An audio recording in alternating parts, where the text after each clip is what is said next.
Bueno, egunon. Sí. Bueno, pues en este bloque vamos a charlar con María Antonia Caro Hernández, que es una histórica feminista que lleva una amplia trayectoria acompañando a mujeres que enfrentan situaciones de violencia. Esta vez este bloque va a tener un formato de entrevista porque pues creíamos que si empezamos el diálogo desde aquí, luego también será más fácil, ¿no? que intervengáis vosotras. Entonces, os presento a María Antonia. Ella es cofundadora del movimiento feminista desde los años 70 y sigue participando en él ahora como promotora de otras voces feministas, ¿no? Es educadora social en la ONG Acción en Red, en la que están trabajando con chicas y chicos jóvenes en Sevilla, y también es fundadora de la Asociación Pro Derechos Humanos de Andalucía. Dentro de su trabajo contra la violencia machista, está llevando 14 años trabajando como investigadora sobre violencia de género y violencia intrafamiliar. Y también realiza una labor importante de acompañamiento a mujeres en circunstancias de maltrato. Además, también es la coordinadora estatal del Programa por los Buenos Tratos desde 2005 y dentro de esa participación ha participado en el guión del cortometraje Hechos son amores. Entonces, pues con María Antonia nos va a hablar un poco de una propuesta dirigida a la Dirección General de Violencia de Género y al Observatorio Andaluz de la Violencia de Género en Andalucía. Esta iniciativa se llama Red Ciudadana de Solidaridad y Acompañamiento de las Víctimas de Violencia de Género y Doméstica, pero primero vamos a charlar un poco más en general de cuáles son, en su opinión, los enfoques y las pautas que tienen que guiar la intervención en violencia de género, ¿no? Y no solo la intervención, sino cómo promover también la implicación ciudadana. No sé si me dejaba algo importante, pero... No te has dejado nada. Entonces, para empezar, si te apetece hacer una valoración general de cómo estás viendo el enfoque que emplean las instituciones a la hora de abordar la violencia de género. Pues empezamos bien. Bueno, buenos días y muchísimas gracias al Ayuntamiento, a la delegada del Servicio de Igualdad del Ayuntamiento de Vitoria por haberme invitado y muchísimas gracias a mi gran amiga Elo por estar hoy aquí con vosotras y vosotros. Yo la idea que me hacía es que, puesto que muchas de las personas que estáis aquí intervenís directamente en el problema de la violencia contra las mujeres, sería interesante que hubiese intercambio, es decir, que pudiésemos comentar preocupaciones, opiniones, es decir, que no se quedara en una exposición o en lo que nosotras nos ha parecido que podría tener interés para quienes estáis aquí. Entonces, os ruego, por favor, que lo hagáis, es decir, que no tengáis inconveniente en levantar la mano, en opinar, en decir, en preguntar lo que queráis. Bueno, ha dicho las personas que han estado antes que en los últimos 10 años se ha hecho mucho en relación con la violencia hacia las mujeres por parte de las instituciones. Yo estoy de acuerdo con esa apreciación. Creo que se ha hecho más en la última década que en todos los años anteriores. Y ahí las instituciones, hay que reconocerle que han tenido un protagonismo importante, que han hecho mucho. En estos momentos es cuando la cosa está un poquito más complicada desde el ascenso del PP al Gobierno, porque ha planteado unas medidas problemáticas desde el punto de vista del avance en igualdad y, por lo tanto, de la posibilidad de intervenir de una forma efectiva en relación con la violencia hacia las mujeres. Sin embargo, hoy la idea era aprovechar este espacio para reflexionar sobre si las políticas públicas son mejorables. En mi opinión, lo son. Y podríamos reflexionar sobre algunos problemas que tiene las orientaciones en esas políticas públicas, desde mi punto de vista, que si reflexionamos críticamente sobre ellas, pues podríamos dar un impulso o avanzar.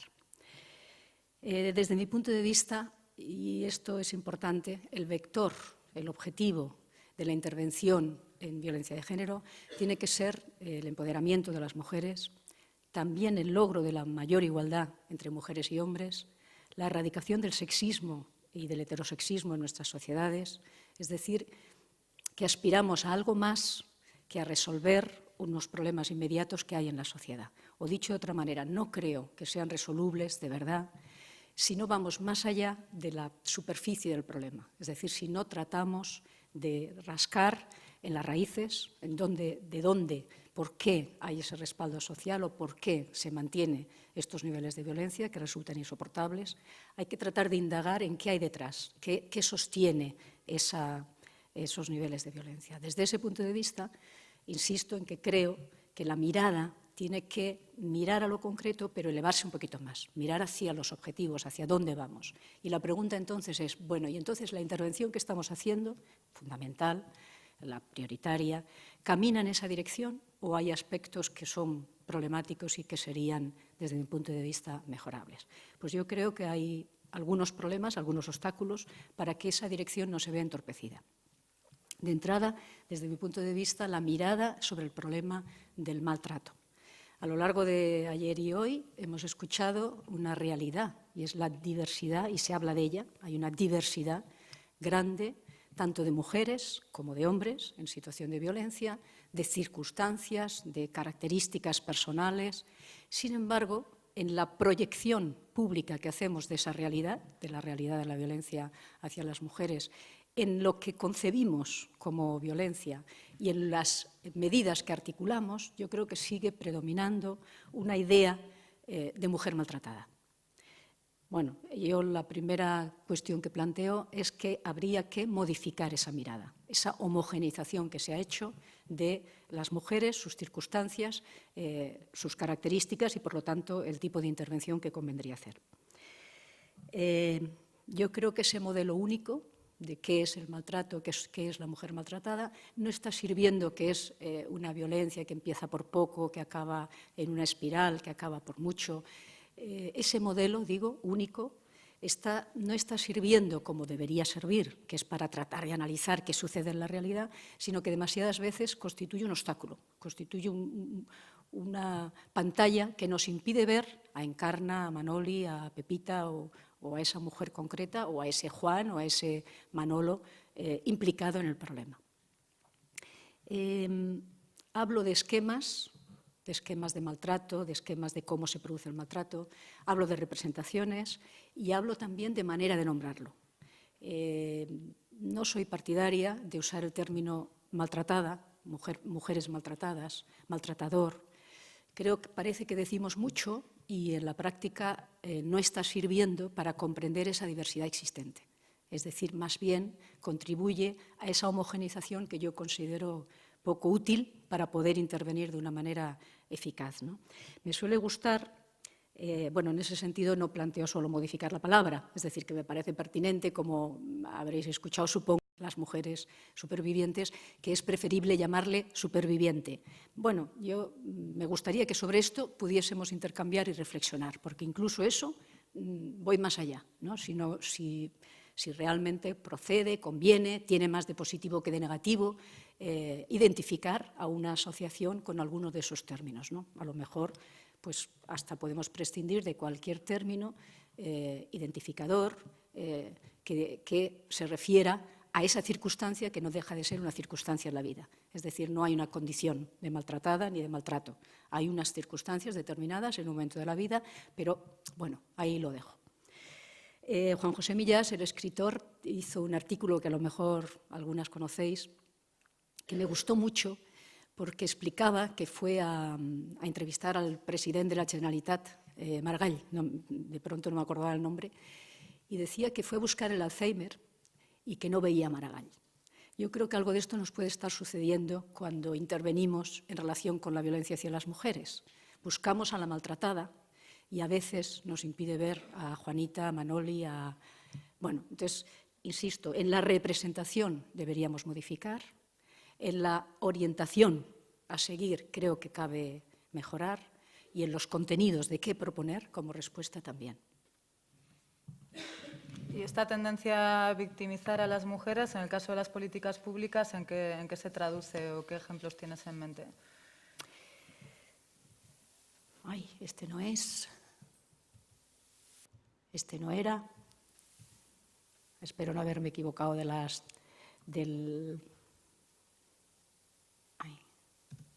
Bueno, no, este no es, me he equivocado, perdonad.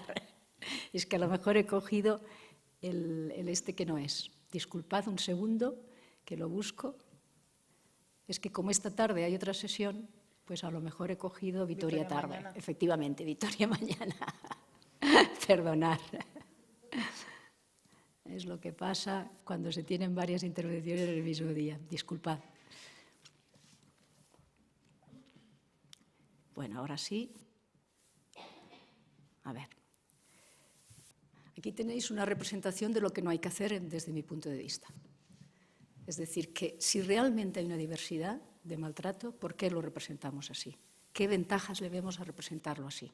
¿No? La imagen social, en el imaginario, esta es la imagen que hay de los malos tratos, de la violencia hacia las mujeres.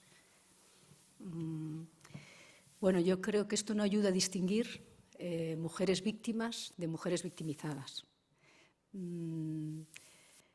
Mujer víctima de violencia de género, creo que podemos haber sido cualquiera. Es decir, mujer que en un contexto determinado, en un momento determinado de nuestra vida, hemos sufrido violencia. Violencia sexual o violencia, algún tipo de agresión. Pero cuando hablamos de los malos tratos en el ámbito doméstico, estamos hablando de una situación, de un proceso en el que han quedado implicados, inmersos, ambos miembros de la pareja.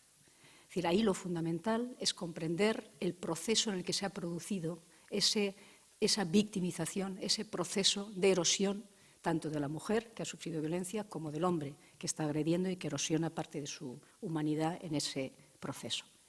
Desde ese punto de vista conviene distinguir si estamos ante una mujer que ha sufrido un episodio concreto, ocasional, de violencia, que puede ser grave, muy grave, cuando se ha producido una violación o una agresión sexual, es decir, que no tiene por qué ser menor, pero que el resultado, las características, el abordaje de ese problema será muy distinto cuando estamos hablando de una mujer que ha sido víctima ocasional de una violencia, que cuando de lo que estamos hablando es de una mujer que ha estado inmersa en un proceso de erosión psicológica, de erosión personal, etcétera, etcétera. Bueno, yo creo que esa distinción es pertinente, ¿no? Es pertinente la propia distinción entre comportamientos violentos. Y no hablo solo de la forma de nombrarlo, que veréis que yo uso poca terminología desde ese punto de vista, ¿no? Aunque está bien, yo pienso que está bien distinguir entre malos tratos, actitudes abusivas o no tratarse bien. Pero lo importante, como siempre, para mí es hablar de contenidos, es decir, tratar de distinguir que tampoco es lo mismo una agresión ocasional, una bofetada, un insulto,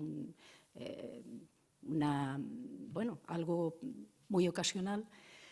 No es igual, no desde el punto de vista ético, que cualquier comportamiento es inaceptable éticamente cuando estamos hablando además de una relación de pareja o de una relación afectiva entre las personas implicadas, pero sí desde el punto de vista de la intervención. Tampoco es lo mismo un tipo de comportamientos que otros. Bueno, creo que es importante, por ejemplo, en mi caso, que intervengo en la prevención, y si queremos de verdad hacer prevención, es importante no solo huir de los conceptos, maltratador, maltratada, todo comportamiento es maltrato, sino es importante razonar. Cuando yo antes os decía que a veces el modelo no sirve para analizar, para comprender, sino al revés, para estigmatizar, eso en la prevención es muy importante. Cuando decimos todo es maltrato, y el que tú hayas insultado a tu pareja es maltrato. Por lo tanto, eres un maltratador. Plantea un problema muy serio, ¿no? Y es que ese comportamiento, esa agresión verbal o ese hecho aislado puede conducir, puede dar como resultado una relación de maltrato. Claro que sí. Y cuando describimos cómo se produce el maltrato, solemos describirlo así, ¿no? Cuando un proceso de victimización es un proceso que se ha iniciado con comportamientos o que se puede haber iniciado con comportamientos de maltrato menor, entre comillas, ¿no? Pero el hecho de que ese muchacho haya insultado le convierte en maltratador y necesariamente va a acabar en esa relación de violencia, yo pienso que no, de hecho no es así. Pero el hecho de que nosotros le nombremos así y sustituyamos el razonamiento, ¿por qué es negativo ese insulto, esa amenaza? ¿Cuál es el problema? El problema no es la etiqueta, que puede contribuir precisamente a que finalmente profecía autocumplida, ¿no? Sino que el problema es que estás haciendo daño, que estás creando inseguridad en esa persona si la amenazas en la que supuestamente quieres. Bueno, creo que es muy importante no sustituir ese razonamiento, esforzarnos, por etiquetas o maneras de entender el problema que, insisto, constituyen pantallas, obstáculos para entenderlo, ¿no? Y además de lo de la victimización, ¿detectas algún prejuicio que esté extendido en la intervención de las instituciones respecto, bueno, has hablado, ¿no?, del imaginario un poco estereotipado de lo que significa ser una mujer maltratada? ¿Qué tipo de prejuicios detectas? Bueno, hay tal vez unos muy significativos en el ámbito penal. La sobreprotección que se ha establecido sobre las víctimas, creo que todas ellas plantean problemas de victimización y no acaban de resolver o de apostar decididamente por esa autoafirmación necesaria en las mujeres, ¿no? Hay una respuesta en el Código Penal, desde mi punto de vista, demasiado uniforme a esa mirada, a su vez uniforme, previa que hemos establecido de lo que es la violencia y el maltrato, ¿no? A esta imagen se corresponde la denuncia como un fin. Claro, si estamos hablando de este tipo de violencia, la estamos concibiendo así, la estamos representando así. Claro, automáticamente decimos alternativa, denuncia penal, solución, castigo penal para el agresor y protección a la mujer. Yo creo que en las medidas penales,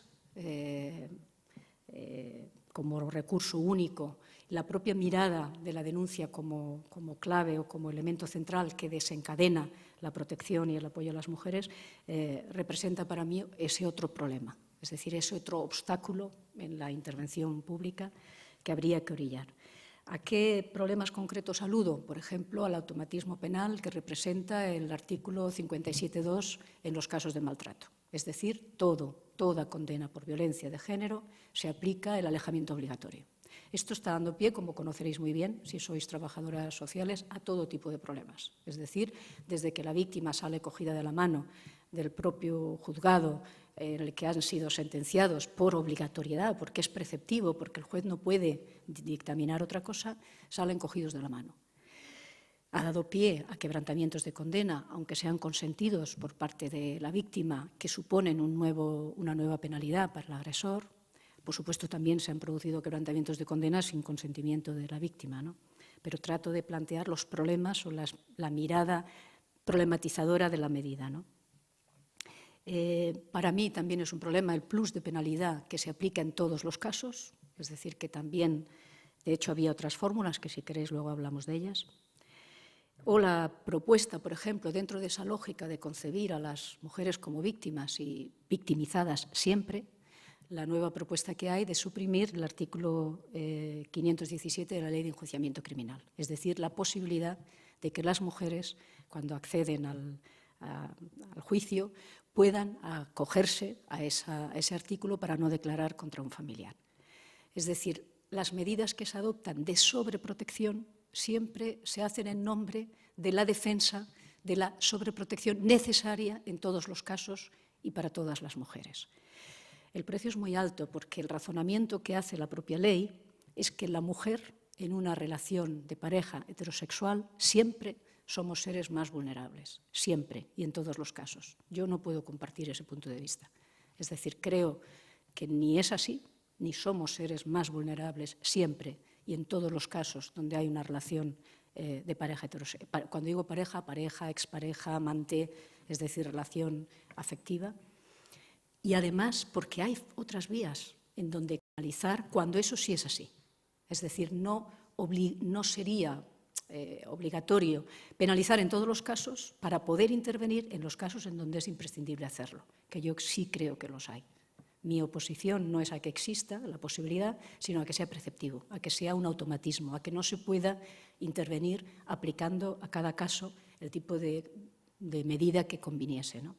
Y mi reflexión en este caso es si no es demasiado alto el precio que pagamos por esa sobreprotección, es decir, el ser consideradas siempre y en todos los casos seres más vulnerables. Yo no puedo compartir esa opinión.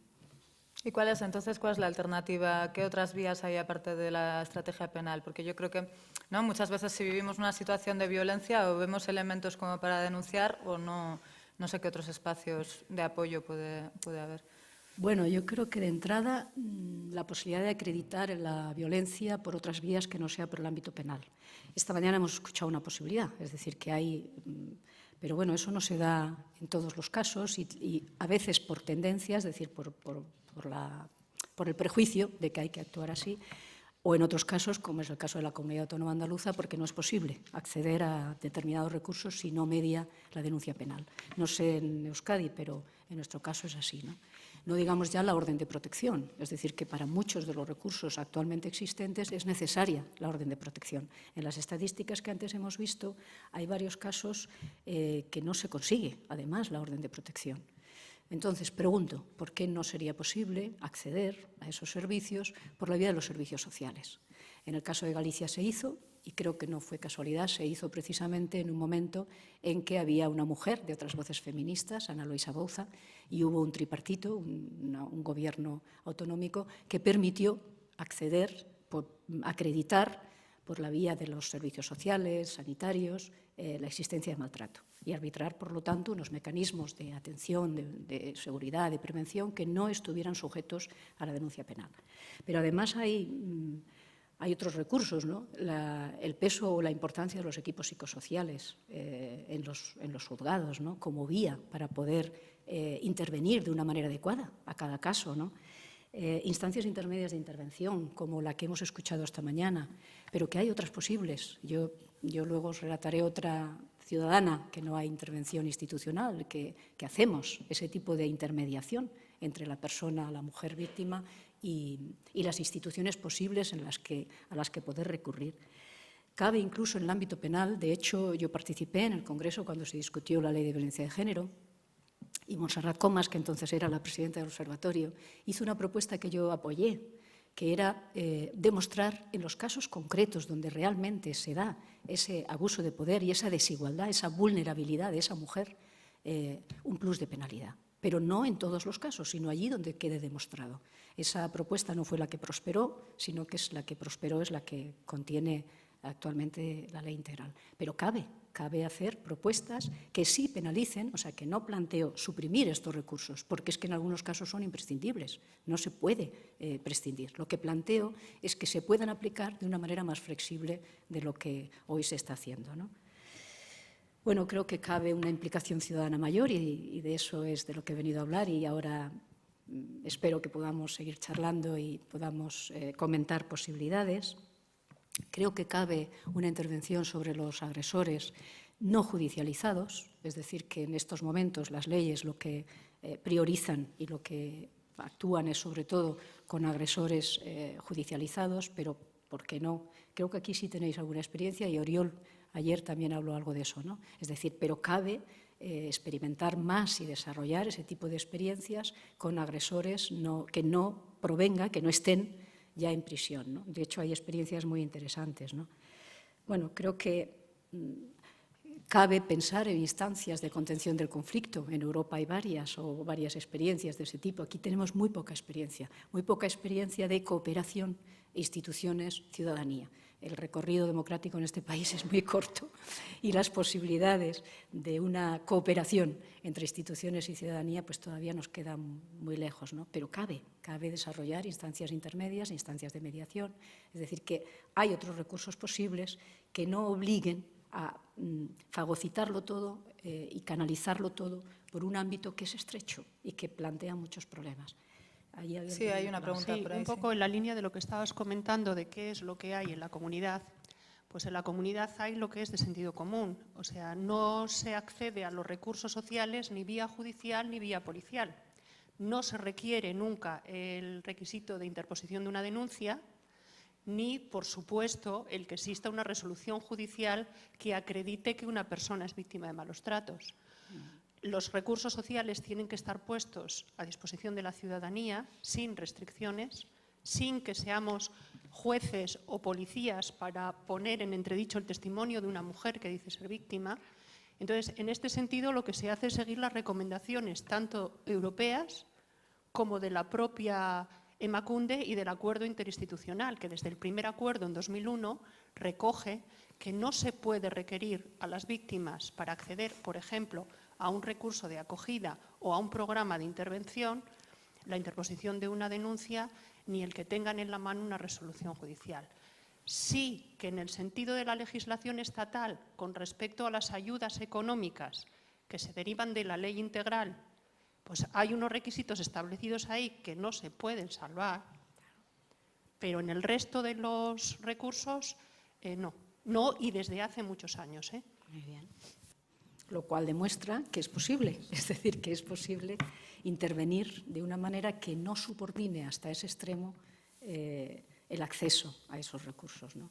A mí me ha quedado una duda con lo que has comentado. O sea, si no se presupone que siempre existe en la pareja una situación de desigualdad, ¿cómo diferenciamos entre la desigualdad estructural que hay en esta sociedad o cómo identificamos que en esta pareja sí que hay una relación de poder desigual o no la hay? ¿En qué tipo de certeza se basaría eso? Bueno, habría que ver la manera de hacerlo y es verdad que no resulta fácil hacer eso en el ámbito penal, ¿no? Eso, por ejemplo, existe en relación al racismo y resulta a veces difícil probar cuando una agresión de un individuo blanco a un individuo negro responde a racismo o no. Pero la ley contempla esa posibilidad, es decir, no toda agresión de un hombre blanco a un hombre negro implica racismo, ¿no? Es decir, hace una distinción. Yo creo que a pesar de las dificultades probatorias, de hecho el ámbito penal es rígido en ese sentido y dificulta, ¿no? A pesar de las dificultades probatorias, pues existe la posibilidad, claro, es decir, de haber articulado una manera de probarlo, de poder demostrar que en ese caso concreto existía mayor vulnerabilidad de esa mujer, ¿no? El problema es que, fijaos, cuando se hace automáticamente, el problema es que esa mujer ya no decide nada. Es decir, que todas las medidas se adoptan al margen de ella. Entonces, ahí tenemos una dificultad muy grande, claro. La víctima es un proceso mecánico, la víctima deja de poder interferir sobre su propia vida. Entonces, ahí tenemos que pensar que estamos hablando de un ámbito, el ámbito de la pareja, el ámbito afectivo, el ámbito de la familia, muy problemático para que esa mujer deje de poder decidir si lo que se arbitra desde el punto de vista judicial, de la tutela judicial, es oportuno o no es oportuno, ¿no?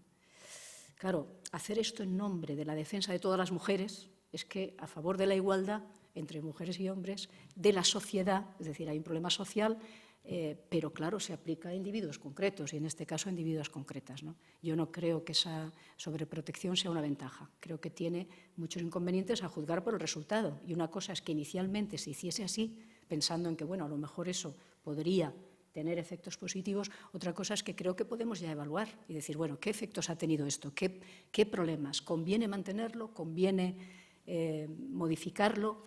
¿Qué conviene hacer? Creo que hay suficientes indicios de las dificultades, de los problemas. Bueno, yo no sé si conocéis, pero desde aquella jueza de Alicante que le prohibió a una mujer casarse, ¿no?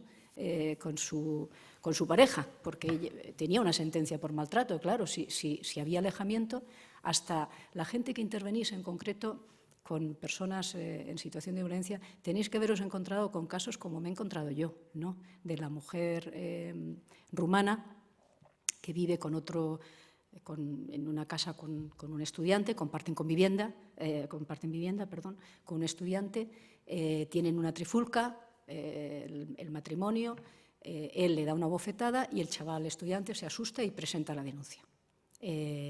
La sentencia es maltrato y condena para el agresor. Bueno, no os podéis imaginar el llanto de esa mujer pidiéndome, por favor, que hiciéramos algo, que es que ella necesitaba vivir, que era la primera vez que le sucedía, que realmente ella no quería denunciar y que ella necesitaba sobrevivir. Entonces, pero no había manera de explicarle a esa mujer que el problema es que no es preceptivo, que es que una sentencia de maltrato implica una aplicación del alejamiento automático. ¿Y dónde iba esa mujer? ¿O dónde iba ese hombre? Es decir, que realmente el volumen de problemas que ha ocasionado creo que es suficiente como para pensar que tenemos que encontrar otras vías, que sean menos mecánicas, es decir, que permita una mejor evaluación. Para eso están los equipos psicosociales, o deberían de estar. No siempre están en todos los juzgados, pero no lo resolvamos por una vía que no lo resolvemos, que creamos problemas nuevos, ¿no? Otro problema de esta dinámica es lo de poner la responsabilidad sobre la víctima, ¿no? Por ejemplo, bueno, no sé si visteis las declaraciones de la ministra Ana Mato diciendo no podemos hacer nada, no digo ya el gobierno, sino la sociedad, si las mujeres no denuncian, ¿no?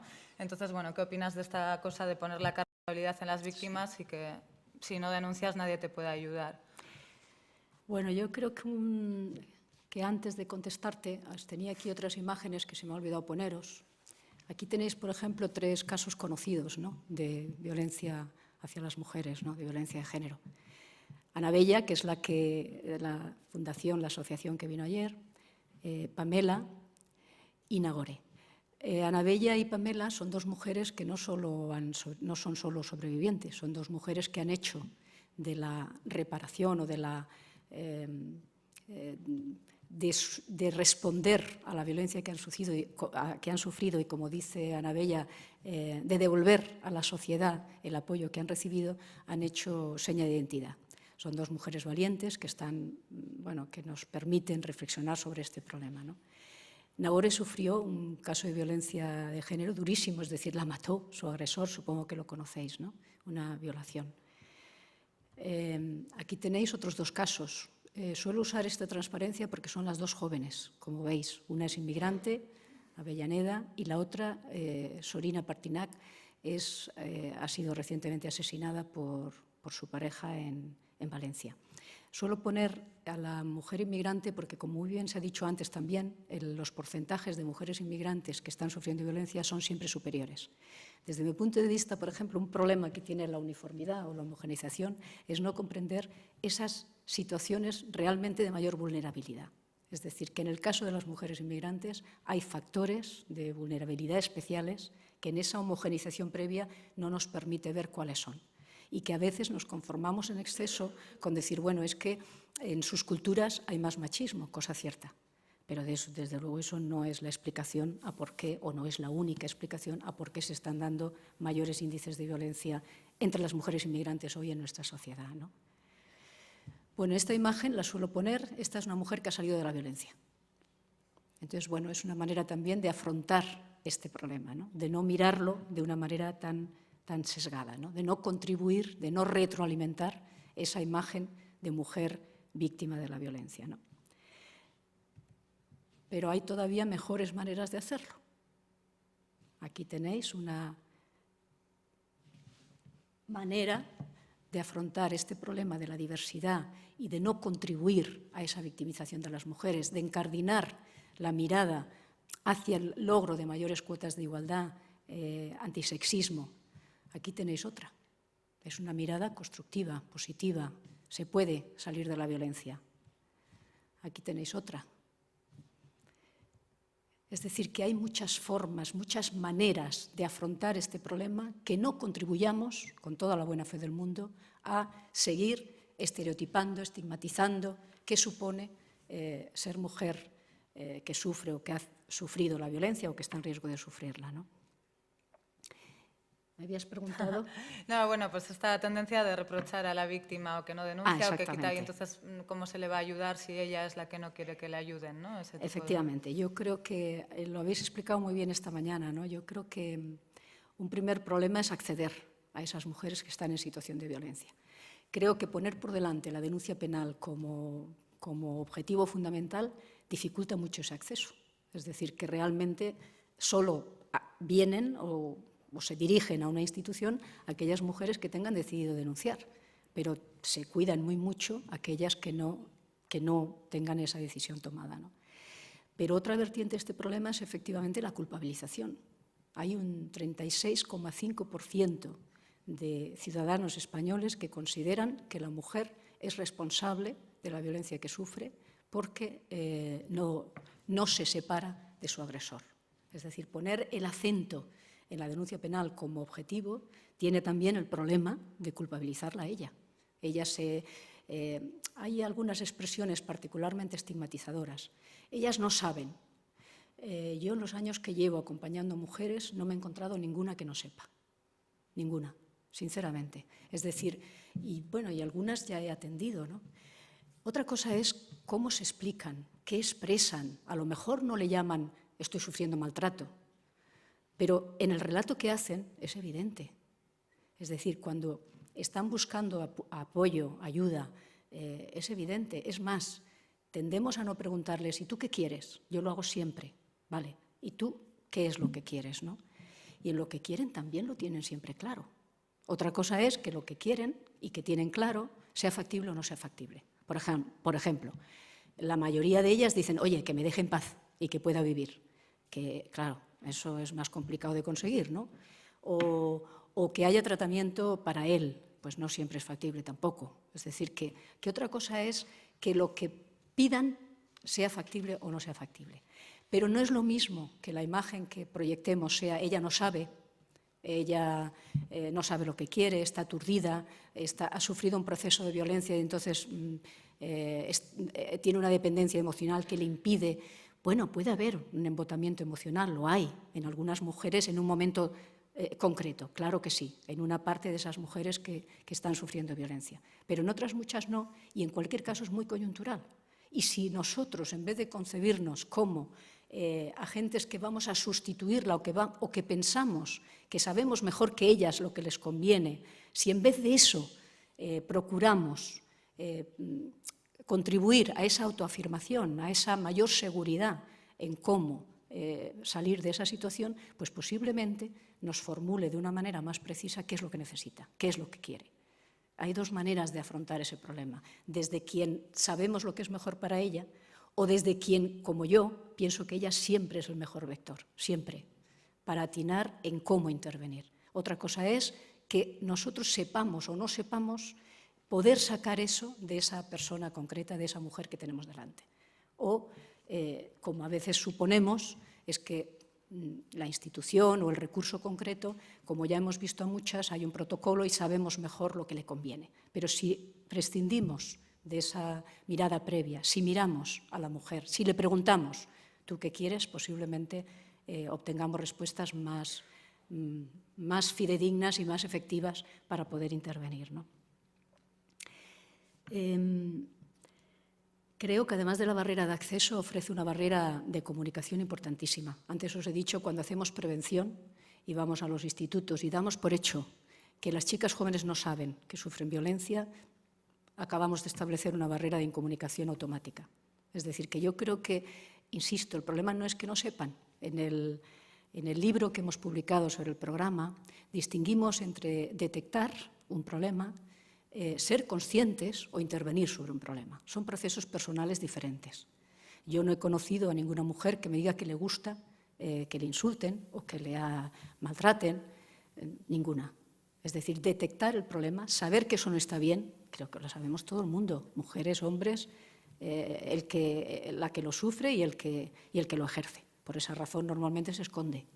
Pero una cosa es detectar y otra cosa es comprender o adquirir conciencia de lo que eso implica, y una tercera es actuar. Son procesos diferentes. Entonces yo creo que no podemos ir por delante con opiniones de ese tipo. Es que no sabe, es que tenemos que ir aceptando o comprendiendo que estamos en una comunicación, que estamos tratando de comunicar, de dialogar qué está pasando y qué podemos hacer con eso. ¿Tú qué quieres? Ese tú qué quieres es muy difícil que aprendamos a formularlo y que aprendamos a escucharlo, no solo a preguntarlo, sino también a escuchar lo que responde la persona. Porque a veces cuando nos responde, pues yo quisiera recomponer mi relación, decimos, no, eso como que no, ¿cómo voy a saber yo mejor que ella lo que le conviene en su vida? ¿Realmente pensamos que nosotros sabemos mejor que esa mujer lo que le conviene? Porque otra cosa es que digamos, bueno, vamos a intervenir, vamos a trabajar sobre esto y si es lo que quieres, vamos a ver, ¿no? Pero que de entrada pensemos que nosotros sabemos mejor qué idea estamos teniendo de las mujeres de verdad, qué es lo que nos está moviendo. Yo pienso que tenemos que cuestionarnos si no hay ahí con toda la buena intención, pero si no hay ahí un prejuicio que nos está impidiendo aceptar que la verdad es que las mujeres somos exactamente igual de capaces que los hombres y que tenemos capacidad de decisión. Aún en las peores circunstancias tenemos esa capacidad para pensar por nosotras mismas y para poder salir de esas situaciones. Solo que podemos necesitar una ayuda que no sea la que nos diga qué es lo que tenemos que hacer, sino que permita que nuestros recursos, que son muy particulares en cada caso, se potencien. Y esa es la labor, yo creo, de un trabajador social, de un psicólogo, de una psicóloga o de una trabajadora social, ¿no? Bueno, yo creo que otro problema de esta mirada que estigmatiza a las mujeres es no ayudar a comprender por qué es una decisión tan difícil, la de separarse. Es que cuando decimos, es que no se separa, ostras, es decir, es que estamos hablando de una situación que para cualquiera de nosotros, hombre o mujer, resulta problemática, separarse de tu pareja. Es decir, que resulta un proceso difícil, ¿no?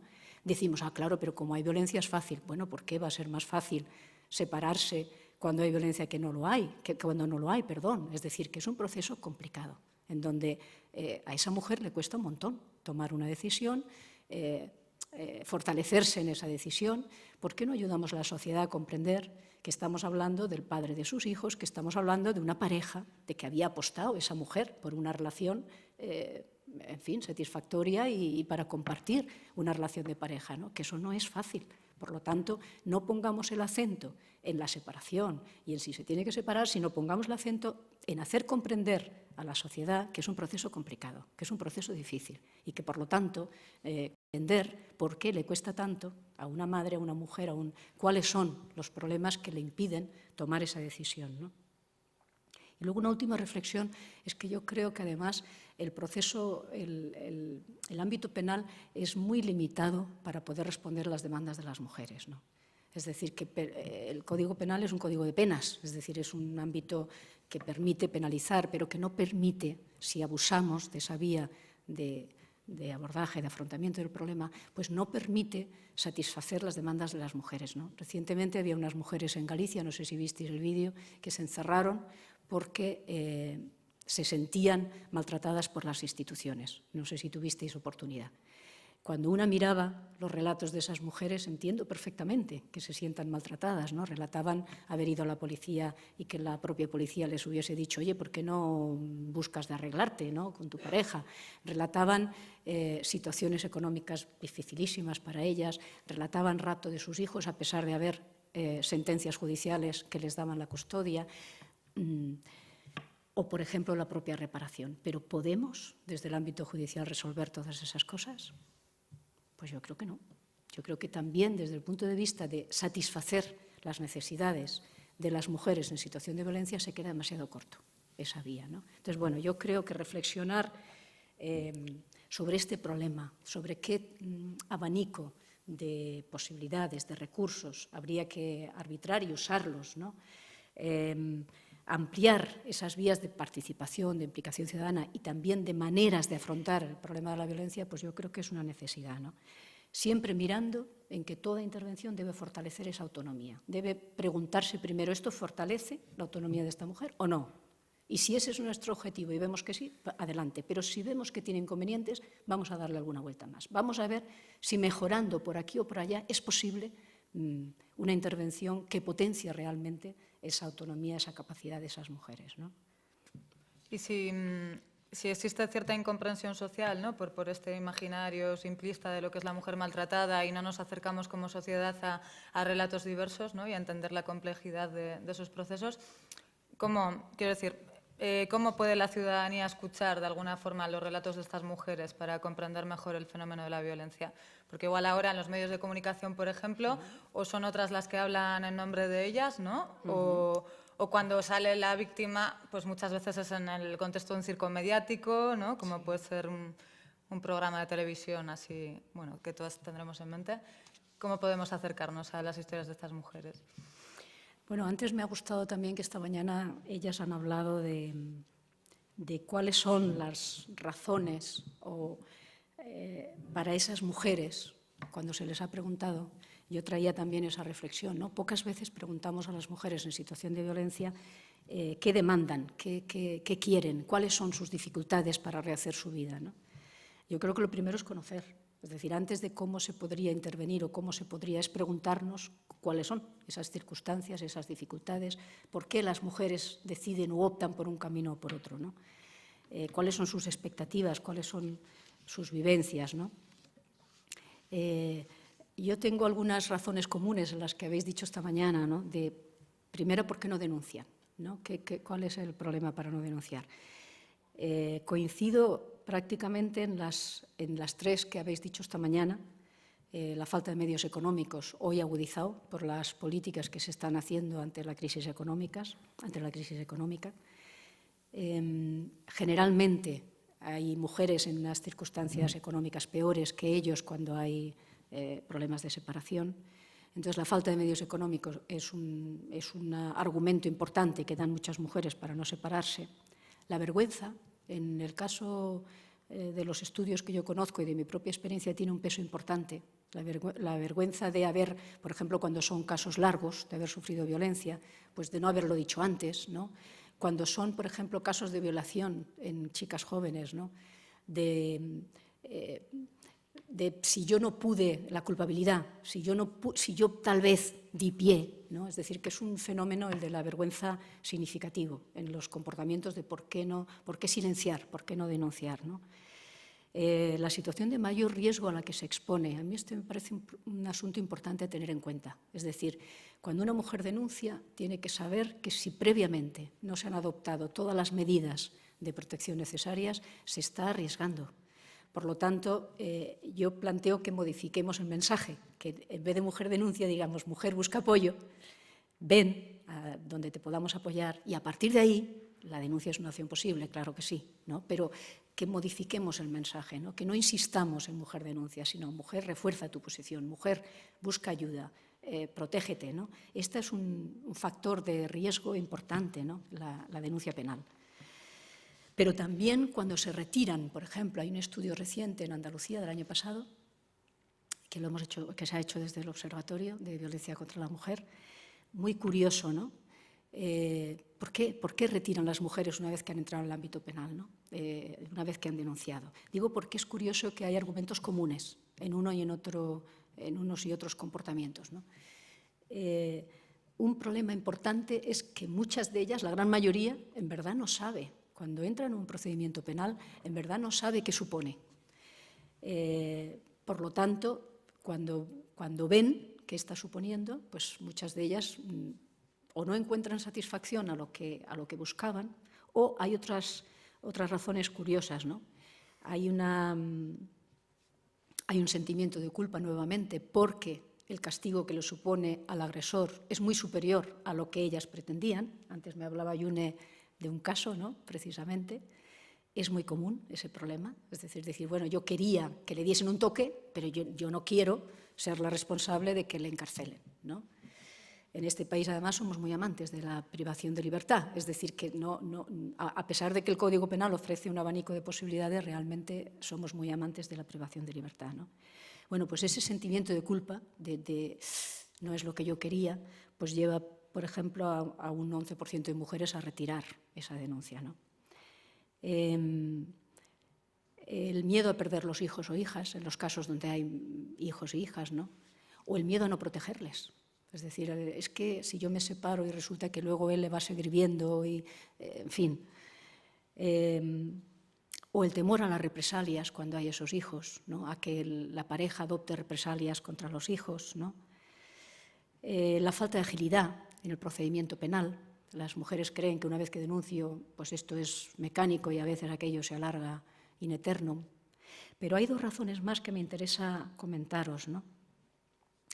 Digo porque en los estudios que se han hecho en Andalucía no solo hay una investigación de campo, sino que hay también una recogida de autores que en otros países o en otras realidades han investigado. Y me llama la atención que cita a Ford, dice un investigador, que dice que en este estudio describe a la víctima como una persona activa frente a la imagen percibida bastante frecuente por parte de quienes la atienden de la víctima como una mujer deprimida, sumisa y apegada al agresor. Yo creo que esto vuelve a formar parte, yo no me sorprendo de eso, os digo que en lo que yo he conocido es lo que conozco. Mujeres activas que saben formular lo que quieren, otra cosa es que eso que formulan o que piden no sea viable, o porque no hay recursos o porque no son tan rápidos como ellas piensan que puede ser. Claro, si se sorprende el autor es porque está nuevamente con una representación de lo que es la mujer que ha sufrido violencia, de incapaz, de sumisa, de que no puede, de que no sabe, ¿no? Bueno, y luego hay dos datos más que me interesa todavía más, ¿no? Bueno, antes, vosotras esta mañana habéis hablado también del proyecto de vida familiar, ¿no? un 55% de mujeres les pesa mucho eso. Hemos sido educadas para llevar la familia a buen puerto, somos las mediadoras, las que tenemos la responsabilidad familiar, por lo tanto, fracasar en ese empeño pues resulta muy duro también para las mujeres. No digo ya para las mujeres que han sufrido violencia, sino para las mujeres en general, por lo tanto, también para las que están en situación de violencia, ¿no? Bueno, y hay también otro criterio, que es que ya no les beneficia el procedimiento penal. ¿Qué quieren decir con esto? Muchas veces las mujeres, cuando denuncian, piensan en ese toque que os decía, ¿no? Cuando ya se les ha dado ese toque, pues ya no quieren que aquello siga adelante. ¿Está mal que una mujer quiera que les den un toque a sus parejas? Yo lo formularía en positivo, como casi todas las propuestas que hacemos, ¿no? En nuestra experiencia, en la intervención directa con mujeres que han sufrido violencia, por ejemplo, un recurso que usamos permanentemente y que funciona es lo que llamamos la persona de referencia. Es decir, cuando viene una mujer en una situación determinada de maltrato, buscamos si hay en su comunidad, en su casa, en su ambiente, alguien que tenga autoridad ante él, ante el agresor. Y ha funcionado en todos los casos. Es decir, que algunas veces es el párroco, el cura, ¿no?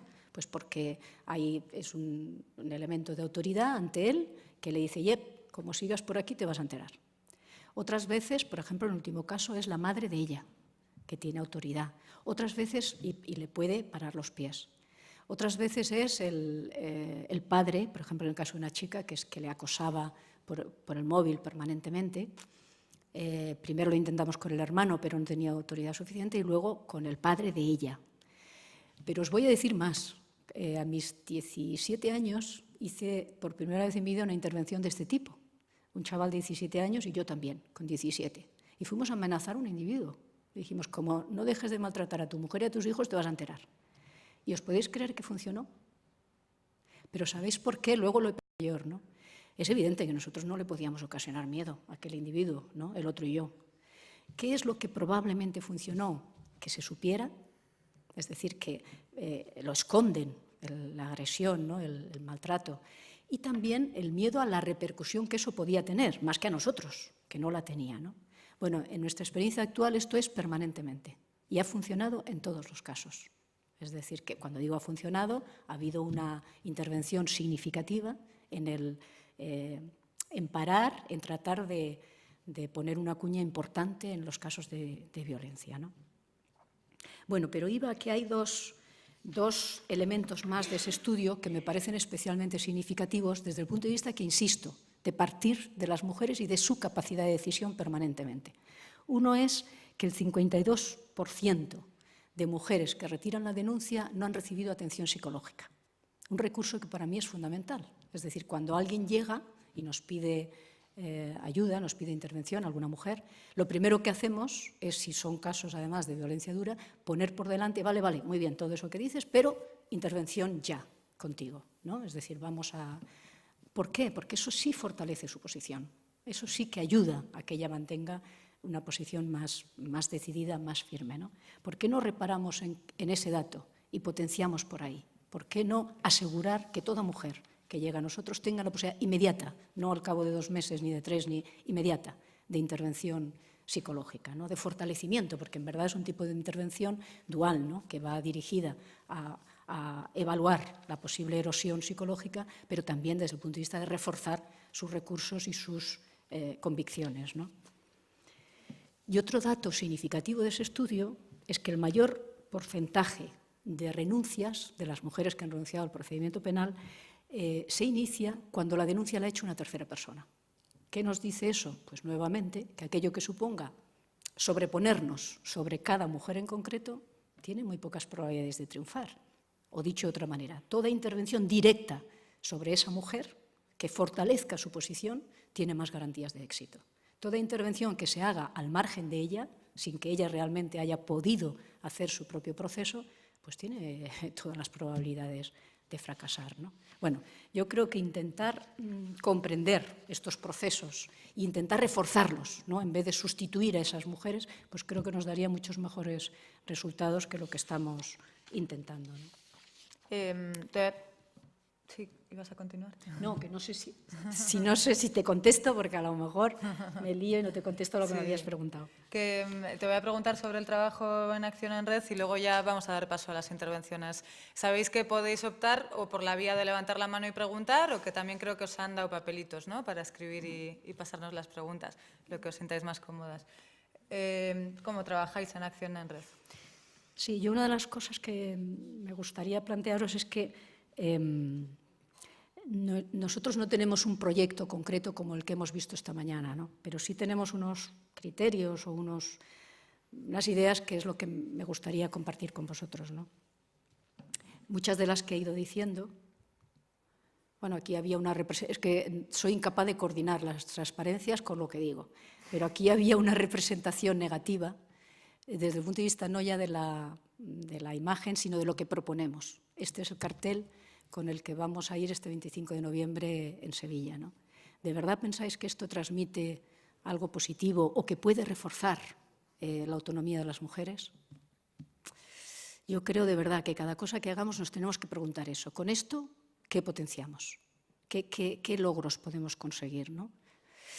Yo creo que ha habido un momento en que estas imágenes eran necesarias, había poca conciencia social sobre el problema y había necesidad de mostrar la dureza, la crueldad del tipo de violencia que se estaba dando, ¿no? Pero bueno, creo que esta es otra, ¿no? Es también de este 25 de noviembre, como alternativa. Bueno, yo creo que hay otras posibilidades, ¿no? Y que pienso que es importante apostar por ellas, ¿no?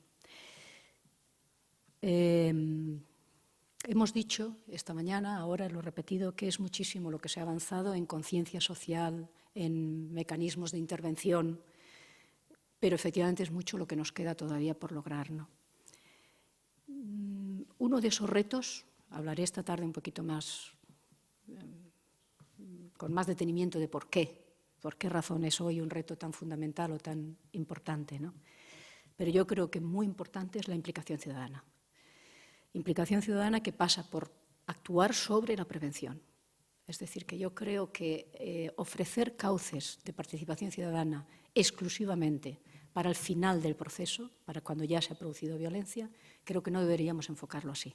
Esa es una parte de la participación o de la implicación posible, pero creo que debemos de pensar en una implicación ciudadana desde el principio, desde las raíces que decía antes, dónde está las razones, las ideas que hay en la sociedad para que se puedan mantener estos niveles de violencia y cómo podemos intervenir desde el principio, no al final de ese proceso, y cómo reforzamos desde el principio esas ideas a favor de la igualdad, del por qué el antisexismo nos beneficia a todos, a unos y a otras, por qué no es un asunto solo de mujeres. Es decir, que deberíamos intentar que nuestra mirada partiese desde el principio y que el reto de la implicación ciudadana no se limitara a ofrecerle una posibilidad de intervención cuando ya estamos al final del procedimiento, ¿no?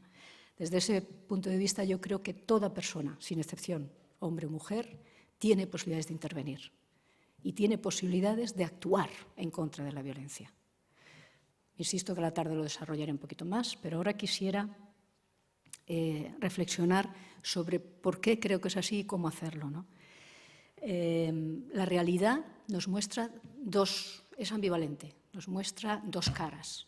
Por un lado, efectivamente, hay unos niveles de violencia intolerables, altos, pero por otro, tenemos suficientes elementos en la realidad actual como para apoyarnos en ella y poder avanzar cualitativamente, significativamente, en relación con los retos, con el objetivo principal que decía al principio.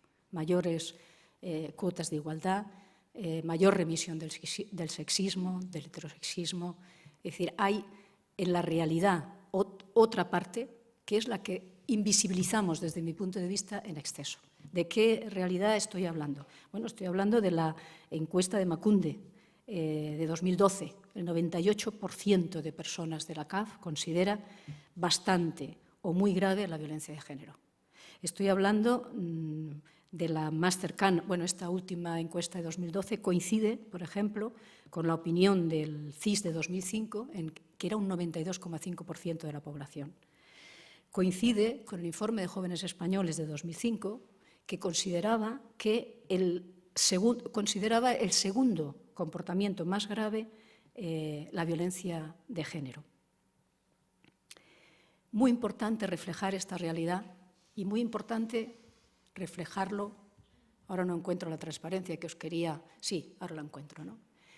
¿Por qué mirar la macroencuesta, que vosotras también habéis utilizado esta mañana, una macroencuesta vasca, ¿no?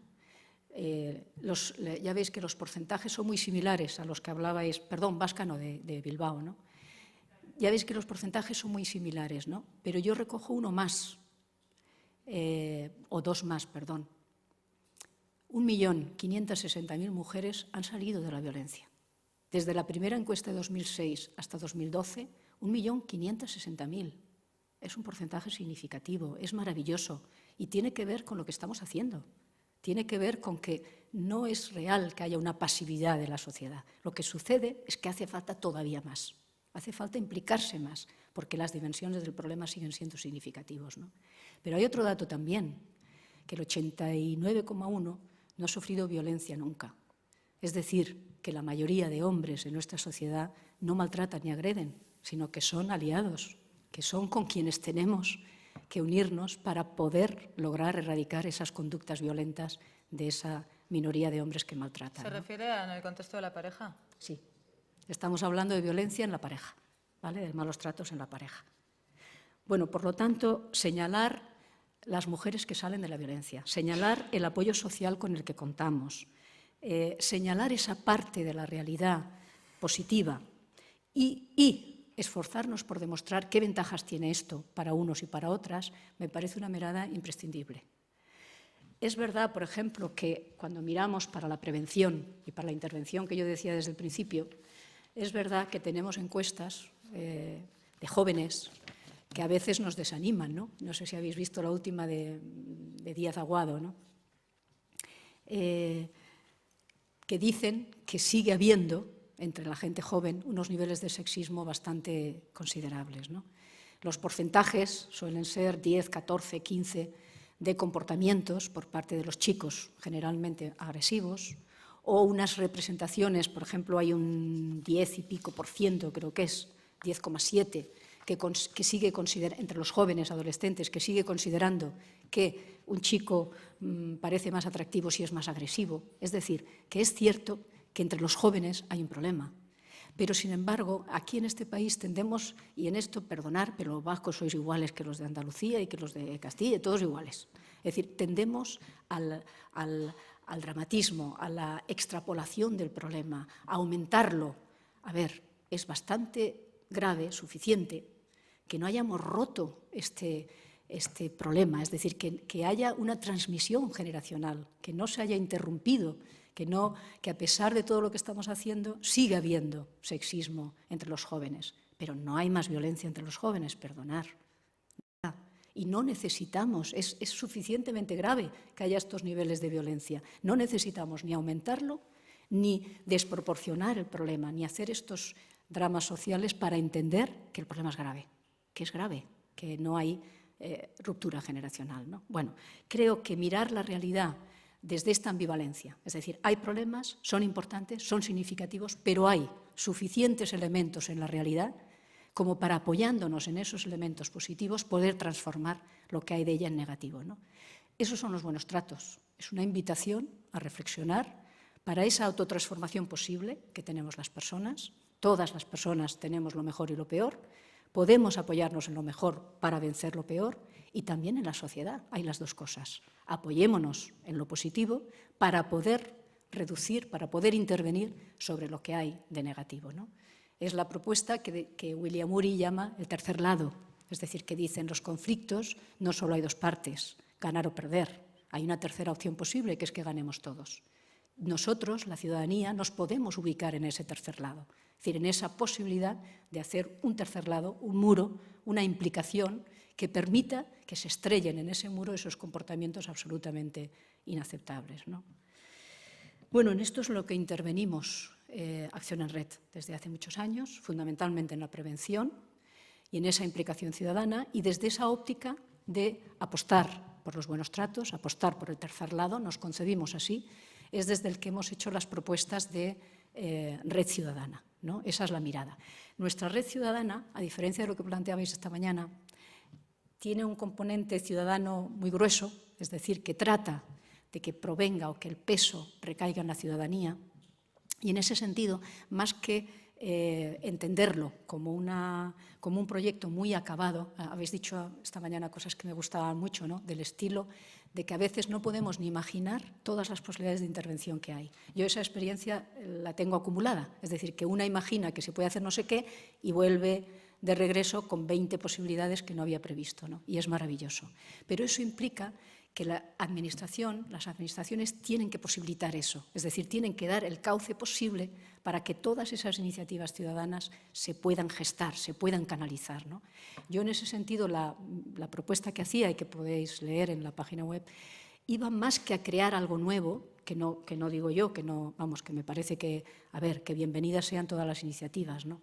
Pero que lo que me gustaría de verdad es que de lo mucho que hay, que es mucho, de todo tipo de entidades, de personas, de profesores, de mujeres y hombres, ¿no? Que están haciendo un trabajo maravilloso en relación a la prevención y a la eliminación de la violencia, que estableciésemos un mecanismo que permitiese que todas esas iniciativas se pudiesen canalizar. Por ejemplo, por lo tanto, menos hecho, ¿no? menos cerrado, ¿no? Por ejemplo, he leído el informe que tenéis en Emakunde sobre la violencia sexual en Bilbao, ¿no? En las fiestas de Bilbao particularmente, y bueno, en Pamplona, en fin. ¿Por qué no hacer una intervención sobre eso? Es decir, que no tiene por qué ser una intervención continuada. Claro, el cauce sí. Establecer un mecanismo, un cauce que permita una acción continuada es lo que creo que podríamos hacer en cooperación las administraciones y la ciudadanía. Pero la articulación concreta de cada actividad pues creo que puede ser muy diversa. Por ejemplo, ahí, ¿no? Si hay un problema concreto de cierta entidad, vamos a intervenir sobre él. Pero ¿cómo lo vamos a hacer? Para mí siempre partiendo, si son los jóvenes los protagonistas de ese conflicto, partiendo de ellos. Vamos a ir a buscar a un centro de estudio, sea instituto o sea universidad, que se ofrezca para ir a esa zona y tratar de intervenir y plantear el problema. ¿Qué está sucediendo? ¿Por qué se están produciendo estos niveles de violencia? ¿Qué pasa con los bares de alrededor, con la zona? ¿Cómo os podéis implicar? Un poquito, si conocéis, os animo a entrar en lo que fue el programa Rodela, ¿no? El programa de acompañamiento Rodela de Galicia, el que os decía antes, ¿no? Que era un programa que trataba de que cualquier persona o entidad tuviese cabida en el programa. Entonces había desde la pegatina, que es el mínimo que se pone cada entidad que coopera o que colabora o que forma parte de ese proyecto, ¿no? Eu colaboro, se llamaba, y entonces te lo podías encontrar en el taxi, en la tienda, es decir, que era una forma de decir estoy implicado o implicada en este proyecto, hasta el máximo, digamos, había un abanico de posibilidades y el máximo era pues ya implicarte en el acompañamiento, en programas de acompañamiento, ¿no? Pero yo creo que si hoy las administraciones ofreciesen un marco, que no es más que eso, no es añadir, es tratar de converger y de establecer una cooperación entre todo lo que existe, que es mucho y muy valioso, y ese cauce posible de interacción, de cooperación. Creo que el efecto multiplicador sería muy alto y que podría establecerse iniciativas concretas y otras más duraderas, más de largo alcance, ¿no? Pero todas son valiosas, ¿no? Y para mí, ofrecer un cauce a toda la ciudadanía, que todo el mundo sepa que puede actuar y que puede actuar, por supuesto, individualmente, como ya se está haciendo, pero que además hay una forma colectiva, social, en la que todo el mundo tiene cabida. Creo que sería muy interesante y muy positivo, ¿no? Igual me he explicado fatal, pero... ¿No sería importante relacionar las violencias que enfrentamos las mujeres en distintos ámbitos? O sea, porque preguntaba el porcentaje ese, porque vale, el 89,1% igual no hemos vivido violencia en la pareja, pero sí la vivimos en la calle, en internet, en espacios de ligoteo, digamos, ¿no? Yo creo que igual eso también ayudaría a que no haya esa división entre nosotras y las otras, la mujer maltratada como como una imagen ahí estereotipada, sino tomar conciencia de que la violencia es algo que está presente en los diferentes ámbitos de la sociedad. Sí y no. Es decir, a mí me gusta entender que la violencia, por supuesto, contra las mujeres no es la única que se produce en el ámbito doméstico, que por cierto también hay violencia sexual en el ámbito doméstico, ¿no? En el ámbito familiar. Y en ese sentido estoy de acuerdo que la violencia de género es mucho más amplia y que se produce también en los espacios públicos y que visibilizarla o tratar de mostrar que hay una una violencia más extendida que no se limita a ese ámbito me parece importante, ¿no? Pero no soy muy partidaria de uniformar el concepto de violencia. Sé que algunas sí lo sois, yo no. Es decir, creo que nos conviene distinguir también, ¿no?, si hablamos de comportamientos inaceptables éticamente o hablamos de violencia. Creo que a veces esa uniformidad también, ¿no? Todo es violencia.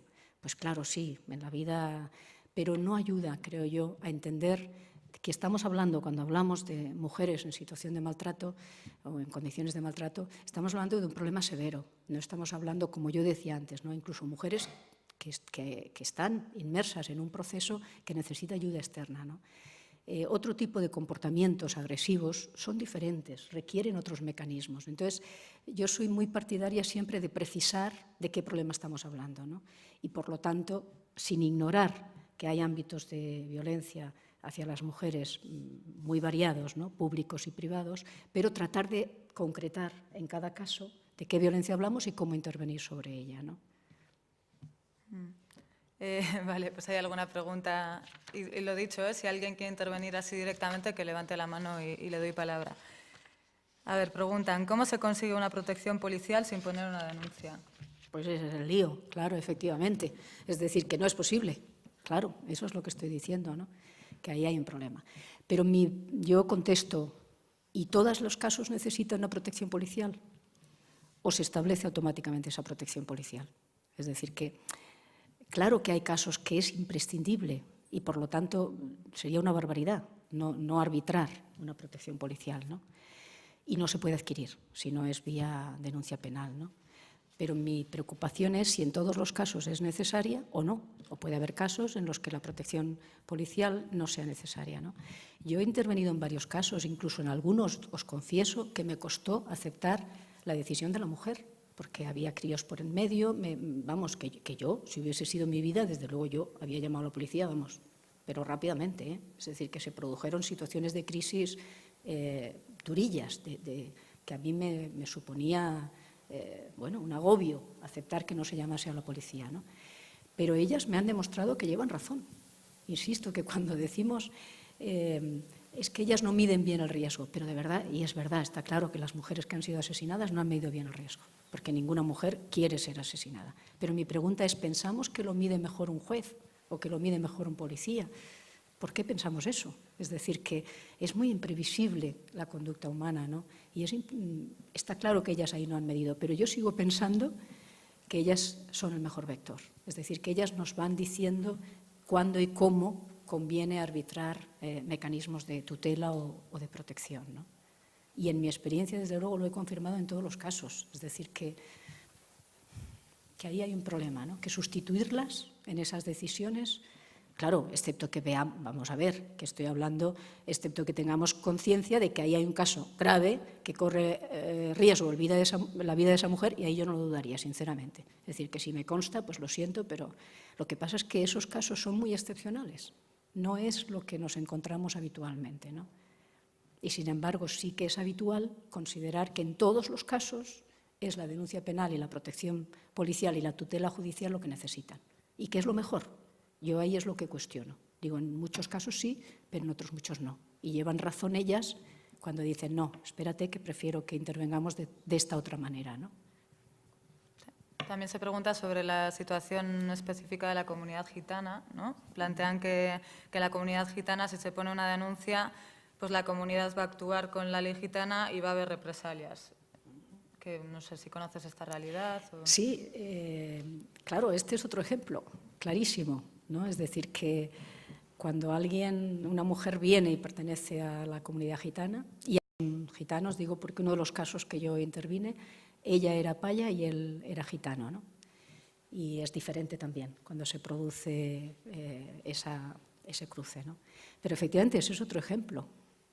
Puede haber, sigue habiendo, desgraciadamente, una ley gitana que considera que ellos son los que tienen que resolver el asunto, ¿no? Y hay casos, incluso cuando acompañé a esta mujer, que su pareja era gitano, paralelamente se estaba produciendo otro caso en donde ellos, por ejemplo, habían decidido que el marido, el que había agredido a la mujer, no podía, hacía venta ambulante y le desterraron. Es decir, no podía vender en toda la zona de Sevilla, tenía que irse a vender fuera, ¿no?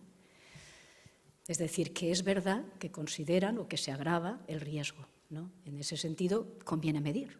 Pero una cosa es medir con la mujer afectada en concreto y otra cosa es decidir por ella. Yo insisto que yo no propongo decidir, o sea, que no propongo sustituir la denuncia por otra cosa, no. Lo que digo es que en cada caso concreto la escuchemos, hablemos con ella, le ofrezcamos el abanico de posibilidades que tiene. De hecho, ese es el tipo de intervención que hacemos desde Acción en Red. ¿Qué tipo de acompañamiento hacemos? Sentar a la persona delante, tener una entrevista y decir, a ver, ¿de qué me hablas? ¿De qué estamos hablando? Y a partir de ahí, ¿qué quieres y qué te ofrecemos? Algo parecido a lo que explicabais esta mañana. Cuando estamos hablando de una intervención psicológica, la derivamos inmediatamente, nosotros no lo hacemos, ¿no? La acompañamos a los servicios sociales o al abogado. Es que las demandas son, bueno, si lo hacéis, sabéis que son infinitas, ¿no? Desde ir a... Por eso creo que la implicación ciudadana realmente es posible. Es decir, que a veces lo que piden es acompañarla al abogado porque no sabe, no entiende la cosa esta leguleya, ¿no? Y entonces dice, es que voy y no me entero, y se pone nerviosa. Y es acompañarla a hablar con el abogado para entender en qué situación está, qué supone, ¿no? Otras es más complicado, ¿no? Por ejemplo, esta que os decía que ella era paya y él era gitano, es una de las veces que más miedo he pasado en el acompañamiento, porque lo que pedía lo que hice es ir a cobrar el subsidio de los chiquillos y que en la medida en que conocían a la familia de ella, pues no se ofrecía a nadie a ir a cobrarlo para que lo pudiese tener ella y no lo cobrase él, ¿no? Es decir, que las demandas de acompañamiento son... Y una, por cierto, que no quiero que se me olvide, pensaba citarla esta tarde, pero no quisiera que se me olvide, es que una de las que menos usamos es la reparación. Me entristece que cuando ofrecemos posibilidades de acompañamiento, lo que es la reparación, el acompañamiento a la víctima no forme parte del repertorio que se usa. Es decir, cuando ofrecemos, por ejemplo, en un centro que ha habido una agresión sexual a una niña, ¿no? Pues ofrecemos ir y hacer un acto de acompañamiento, que puede ser pues, que la chavalería, o sea, aparte del taller, de la explicación de por qué se producen estos comportamientos, ese tipo de cosas, hacer un acto de solidaridad con esa chiquilla, ¿no? Y entonces, pues, que cada quien diga lo que le regale, lo que crea pertinente, ¿no? Una poesía, un cuento, una frase, No lo conseguimos casi nunca. Solo he participado en 2 actos de reparación, ¿no? Es decir, que tenemos interiorizado la mecánica de cuando matan a una mujer a la concentración. Pero de verdad que, a ver, que es que la mayoría no mueren y siguen vivas. Y no tenemos interiorizado ese acompañamiento o esa solidaridad con esas mujeres, ¿no? Y con esos casos, ¿no? Estuve en uno, en el Ayuntamiento de Paterna del Campo, en el año 2004, y no os podéis imaginar lo hermoso que fue. O sea, un acto de la alcaldía de reparación, de solidaridad con aquella mujer que había salvado el pellejo, ¿no? El marido descargó varios perdigonazos sobre ella, se libró de casualidad, y fue un acto precioso, donde todo el pueblo participó en acompañarla, en escucharla, en decir lo que sentían, ¿no? Estos actos no se consideran, ¿no? Y sin embargo, fijaos qué maravilla para la implicación ciudadana, ¿no? Qué maravilla. Es decir, que es la posibilidad de mostrar colectivamente la reparación, el acompañamiento, la solidaridad. O sea, que creo que hay mucho. No quería que se me olvidara, perdonad. Yo ¿Sigues justo sobre este tema? Porque hay palabras sí. antes. Vale. Mira, era sobre, o sea, lo de la pregunta de los gitanos la he hecho yo. ¿Sobre qué? Perdona, no he oído. Sobre lo de los gitanos, Sí. he sido yo la que he hecho la pregunta. Porque nosotros ahora mismo tenemos una familia que ha tenido que ser desalojada de su vivienda porque están amenazados por un clan gitano. Porque te oigo mal. Amenazados por un clan gitano de Vitoria que es muy potente. Entonces, ni las instituciones se quieren hacer cargo de ese clan gitano, ni la misma Ertzaina, ni la policía, ni nadie. Entonces, esta familia, cada vez que tiene que hacer un trámite, o sea, va con un palo y va con cualquier cosa en la mano porque les da miedo. O sea, nosotras tenemos que acompañarles y hemos pedido ayuda a la Ertzaina a ver si nos pueden dar protección y nos han dicho que no, que si no hay denuncia no se puede. Claro. Entonces es como, ¿qué hacemos? Porque hasta que no pase algo, nadie va a intervenir. Y esta persona, o sea, realmente no puede dar denuncia porque dice, es que si denuncio, luego me va a venir esta familia y va a matar a mis padres, va a matar a mis hermanos, me va a matar a mí y puede ser esto de por vida. Entonces es algo como no sabemos qué hacer, ¿no? Como... Pues aquí hay personas de la Administración que quiero decir que hay cosas que solo podemos hacer la ciudadanía, pero hay cosas que solo pueden hacer las administraciones, ¿no? Entonces yo creo que ese es otro ejemplo de problema cuando intentamos canalizar en ese estrecho margen que ofrece la tutela policial y judicial problemas que son de difícil arreglo, ¿no? Yo pienso que debería ser posible, efectivamente, esa intervención policial sin necesidad de que mediase una denuncia penal, ¿no? Atendiendo a unas circunstancias muy concretas, ¿no? Pero no es posible. Realmente hoy la ley lo que plantea es que no, es que si no hay esa denuncia.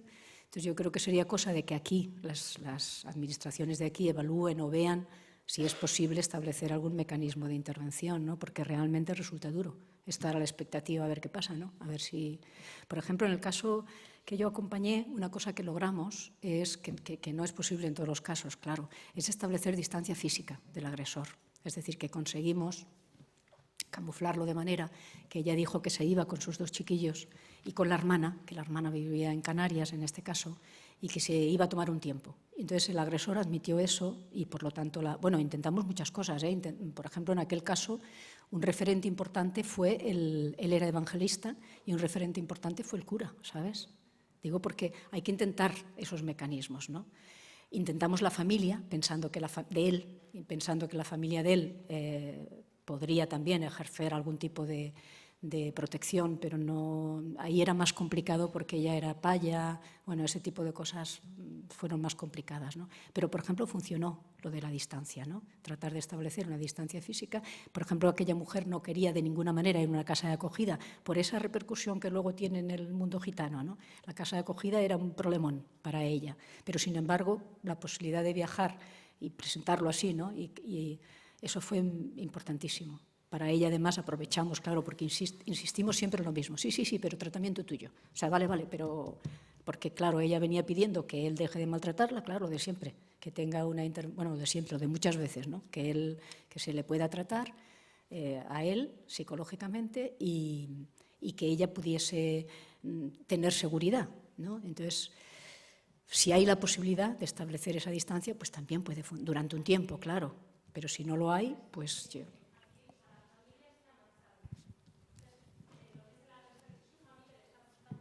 Claro.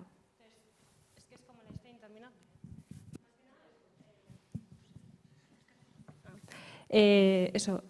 La familia se ha marchado y lo que es la familia agresora, porque no es una persona, es toda la familia, todo el clan, le andan buscando, le han localizado.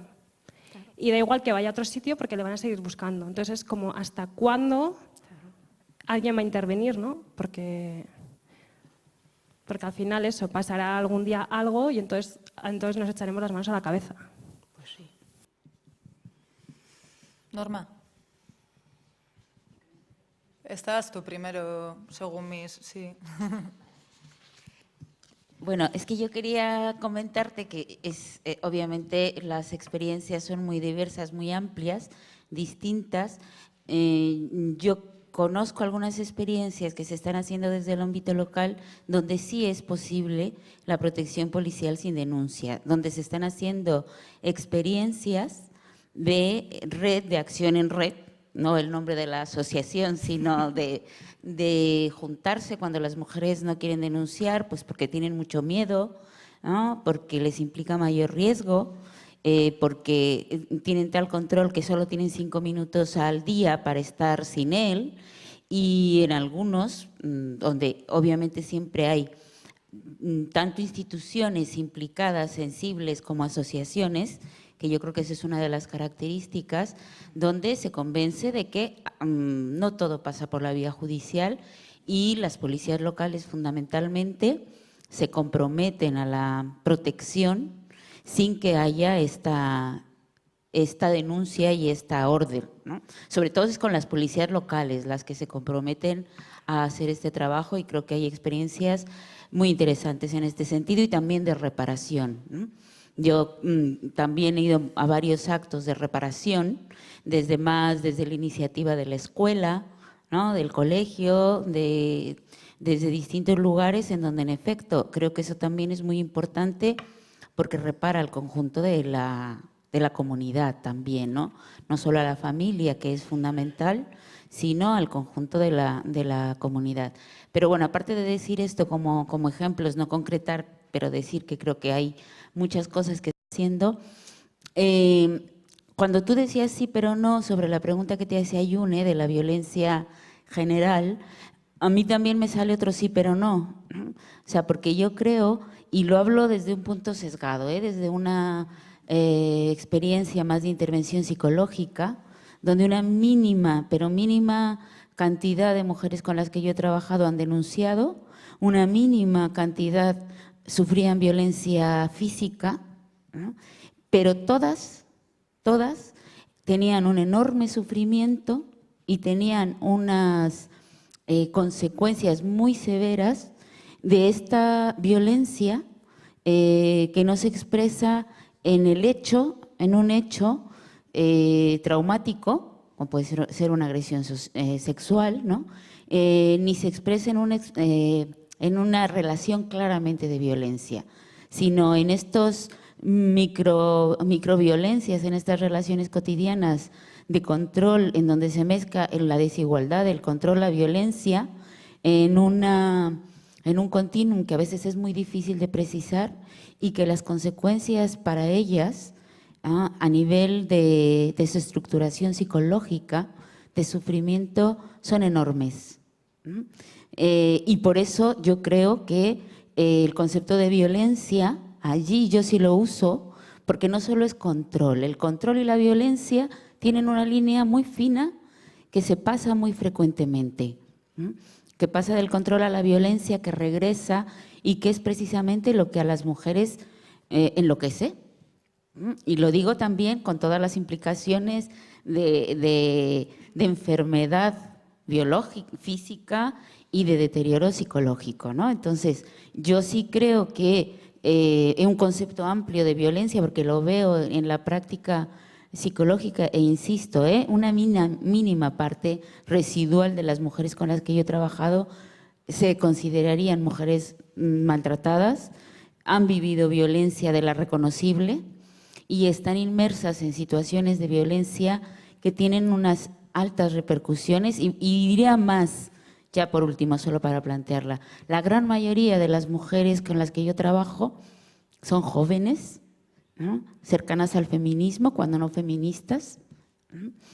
Con muchas herramientas para otras cosas, ¿no?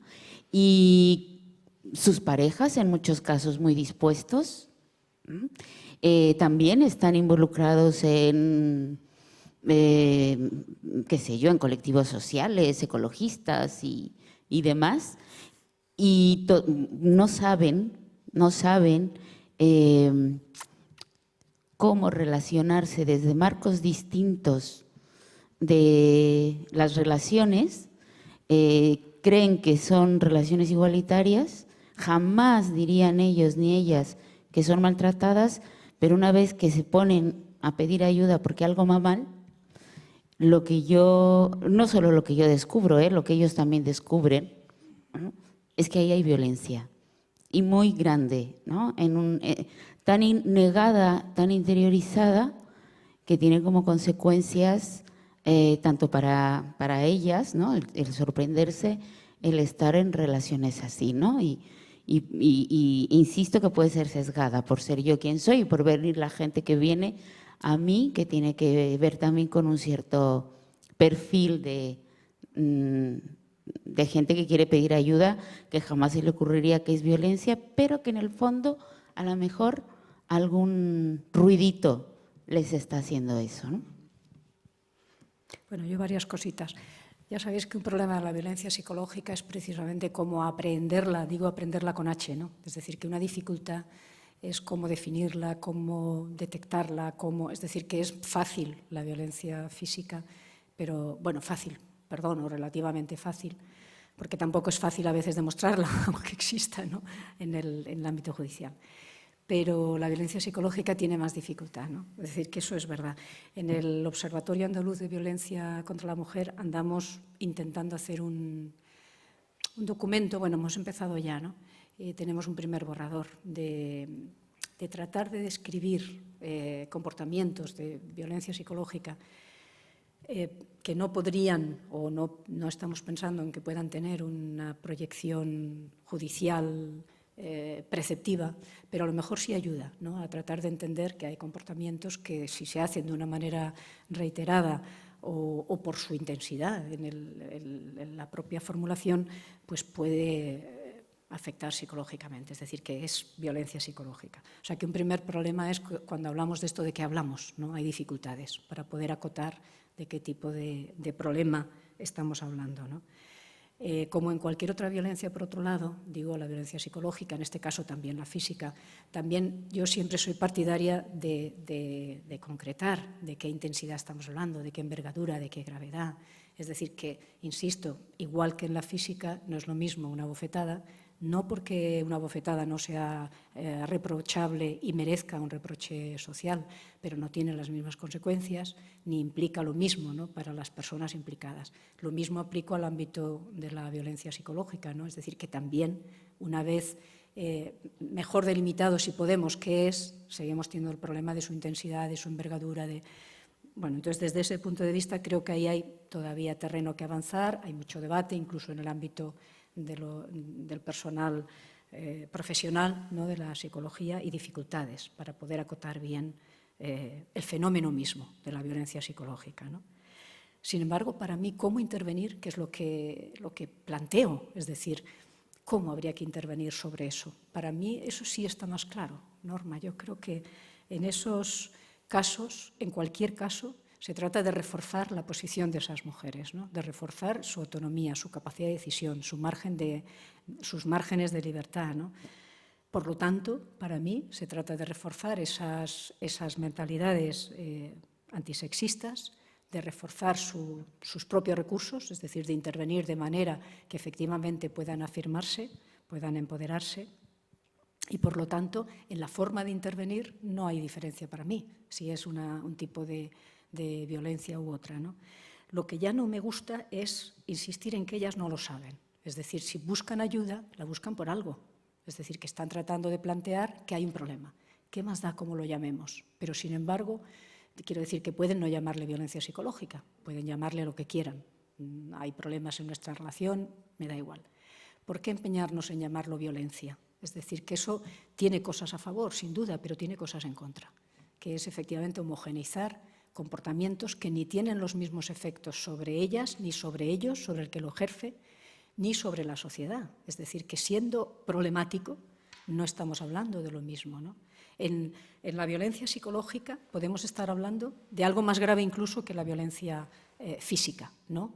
Pero, sin embargo, si hablamos de determinados comportamientos de otra intensidad, que son también que pueden producir erosión psicológica, ¿no?, pero hablamos de violencia en todos los casos, a mí me parece que eso tiene más inconvenientes que ventajas, ¿no?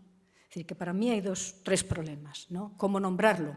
Pues igual tú le ves ventajas y igual las tiene desde el punto de vista psicológico, no se las acabo de ver, ¿no? Pero bueno, igual lo puede tener, ¿no? Un segundo problema es, en cualquier caso, explicar de qué fenómeno estamos hablando, es decir, que le llamemos como le llamemos, ¿de qué hablamos? De unos comportamientos inaceptables, describirlos, ¿no?, esforzarnos por hablar en concreto de qué estamos hablando, ¿no? Y lo tercero es cómo intervenimos. Yo creo que cómo intervenimos, yo siempre pienso que es reforzando a esas mujeres que están, esas mujeres y en este caso a esos hombres también, ¿no?, si están en esa situación, reforzando la posición de ellas y tratando de conseguir mayores cuotas de igualdad. Hay una pregunta aquí, antes de pasar el micro, que tiene más que ver con el bloque anterior. Se plantea en el comentario que en Vizcaya se puede acceder a los recursos sociales sin denuncia, pero que, sin embargo, para acceder a una casa de acogida solo se puede ir si has denunciado y te lleva la Ertzaintza. Queda poco tiempo, así que no sé si, Berta, quieres hacer una aclaración cortita o...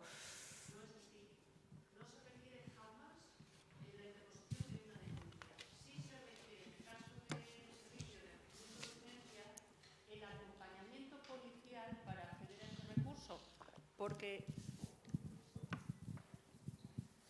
el acompañamiento de urgencia, o sea, el servicio de acogimiento de urgencia es para mujeres que están en una situación de un problema de seguridad importante, que pueden necesitar acudir al recurso de urgencia en una situación de crisis familiar y de violencia, de un episodio de violencia a las 2 de la mañana, a las 5 de la mañana o a las 12 de la noche. Entonces, la mujer tiene que ir segura a ese recurso. ¿Quién puede garantizar la seguridad más que la policía? Nadie. Pero eso no quiere decir que se requiera el que esa mujer interponga denuncia. De hecho, no tengo los datos ahora en la mano, pero os podría decir que de las 93 mujeres que accedieron el año pasado al recurso de acogimiento de urgencia, probablemente la mitad hubieran interpuesto denuncia y la otra mitad no, más o menos, ¿eh? A ver, por aquí hay una palabra seguro y por detrás no sé si había una o era la misma que ya he planteado lo del... Vale, bueno, pues primero la de aquí adelante y luego la de ahí atrás. Hola, yo quería resolver algunas dudas porque me ha llamado la atención y me ha inquietado a partes iguales lo de la utilización de la persona de referencia. Lo primero que me ha venido a la cabeza cuando lo has comentado es riesgo, peligro, ¿no? Es como, ¿qué escalada se puede generar ahí? ¿Es seguro? ¿Es además alimentar un poco una quimera de no sé, una idea de un cambio que a lo mejor no es posible, un control de la situación cuando la violencia ha sido incontrolable, en cierto sentido, ¿no? Entonces, esos riesgos son una de las partes de duda que tengo. Luego, ¿cómo se accede a esas personas de referencia? ¿Qué personas de referencia funcionan? ¿Cuáles no? ¿Cuáles son las adecuadas? ¿Cuáles no? Comentabas que funciona. ¿En qué sentido funciona? Supongo, y son suposiciones, no sé, pero que se evalúa por el informe de las propias mujeres y exactamente en qué cambia la situación, en la violencia física, la psicológica, ambas, porque a veces sí, mejora la situación, pero la base y el caldo de cultivo continúa ahí, ¿no? Y en qué casos se contempla, porque claro, cuando se ve una gravedad, estoy de acuerdo en que hay que escuchar siempre a las mujeres, por supuesto, y ver qué quieren. A mí me gusta preguntarles siempre, ¿qué crees que necesitas para salir de esta situación, ¿no? Porque además de un qué quieres que se queda en algo más abstracto, es ¿qué necesitas en este momento, concretamente? Y está bien tener eso en cuenta, por supuesto, y tiene que ser la veleta que nos guía, pero a veces sí que también hay una minimización del riesgo brutal porque son un montón de sentimientos entremezclados que en cierto sentido pueden nublar. Vale, estoy de acuerdo en que no hay que llegar a la posición de las mujeres están alienadas por la violencia, no, siempre hay que escucharlas. Pero claro, ¿en qué casos se contempla esto de la persona de referencia? Porque no es lo mismo hablar de una relación tóxica en la escala de grises que en una relación donde ha habido ya agresiones con riesgo a la integridad física, o hay menores o no los hay. No sé, son muchas dudas, pero es un poco sobre este tema. Gracias. Bueno, lo primero es que yo no veo ningún recurso universal, es decir, que creo que el dispositivo de los recursos tiene que estar para aplicarlos a cada caso concreto. Por lo tanto, no vale la persona de referencia para todos los casos, evidentemente, ¿no? En el mismo sentido que no vale para mí la denuncia penal, no es que esto sustituya, evidentemente, la denuncia penal, ¿no? Es decir, que es un recurso más, que es aplicable a unos casos y a otros no, evidentemente, ¿no? Lo segundo es que cómo accedemos a través de la víctima, preguntándole directamente. Es decir, ¿hay alguien que para tu pareja sea lo que le diga tiene un efecto importante o no? Entonces hacemos un repaso. Os he dicho que lo primero que hacemos es una primera cita con esa... Bueno, no es que lo hagamos, es que viene. En nuestro caso, las personas vienen y nos piden ayuda, ¿no? Porque no tenemos un proyecto, no, sino que vas a dar un taller en un instituto y te esperan 5 en la puerta, ¿no? Y te dicen, mira, es que... Y empezamos con el lío, ¿no? Y entonces los citas y vienen un día y hablamos de ello, ¿no? Entonces, lo primero es esto, ¿no? El hablar con la víctima y ver si existe alguna persona en su entorno cercano, bien sea en la familia o en el entorno más cercano, que pueda tener una influencia significativa sobre su pareja, ¿no?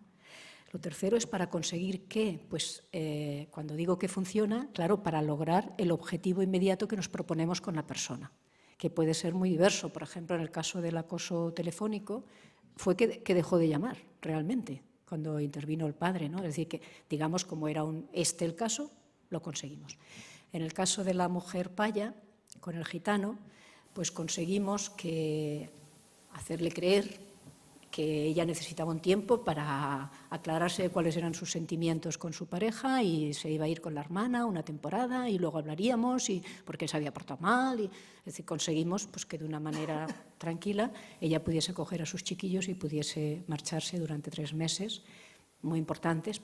Hicimos un trabajo con ella, ¿no? de recuperación, de cómo enfrentarse al problema. Es decir, que en el caso actual, por ejemplo, de la semana pasada, pues en este caso es un chico el que está en una situación de violencia menor, insisto, por este problema de cómo llamamos, ella le tira objetos, hay una situación difícil, ¿no?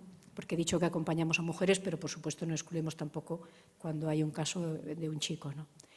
Entonces, por ejemplo, él piensa que ella tiene algún problema psicológico y que vendría bien una intervención psicológica sobre ella, pero ella no admite ese problema. Entonces, hemos quedado hace 15 días en hablar con la madre de ella, que es una persona de mucha autoridad para ella, y a lo mejor conseguimos que entre en un proceso de tratamiento psicológico, ¿no?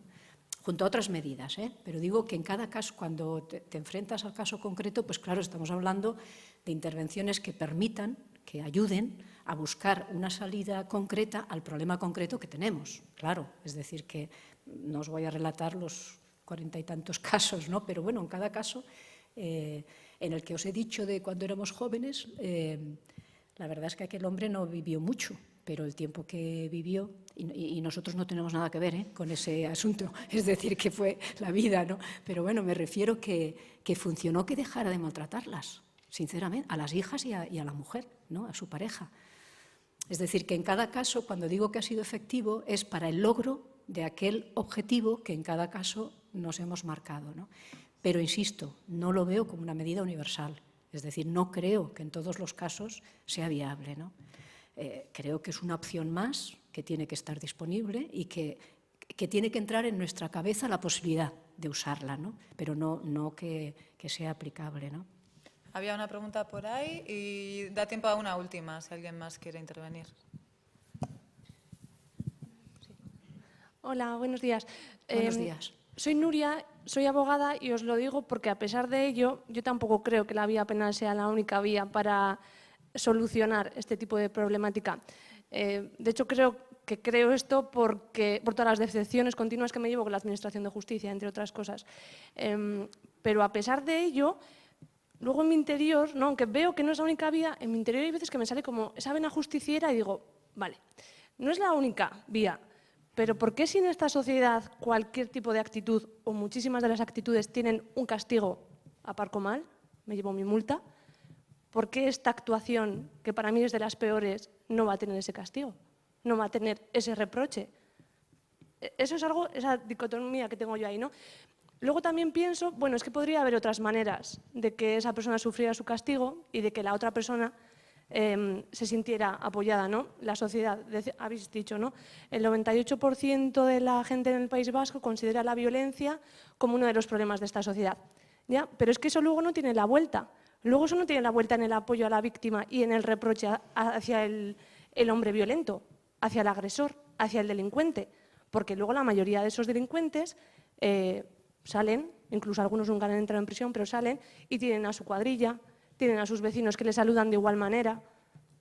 Entonces, no sé, todas estas cosas son las que se me pasan a mí por la cabeza y creo que estaría bien de vez en cuando pensarlas y debatirlas y buscarle como una solución.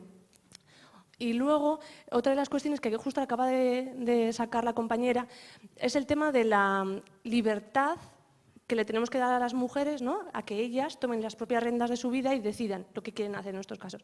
Vale. Yo hace como 5 años o así pensaba que la libertad tendría que ser absoluta.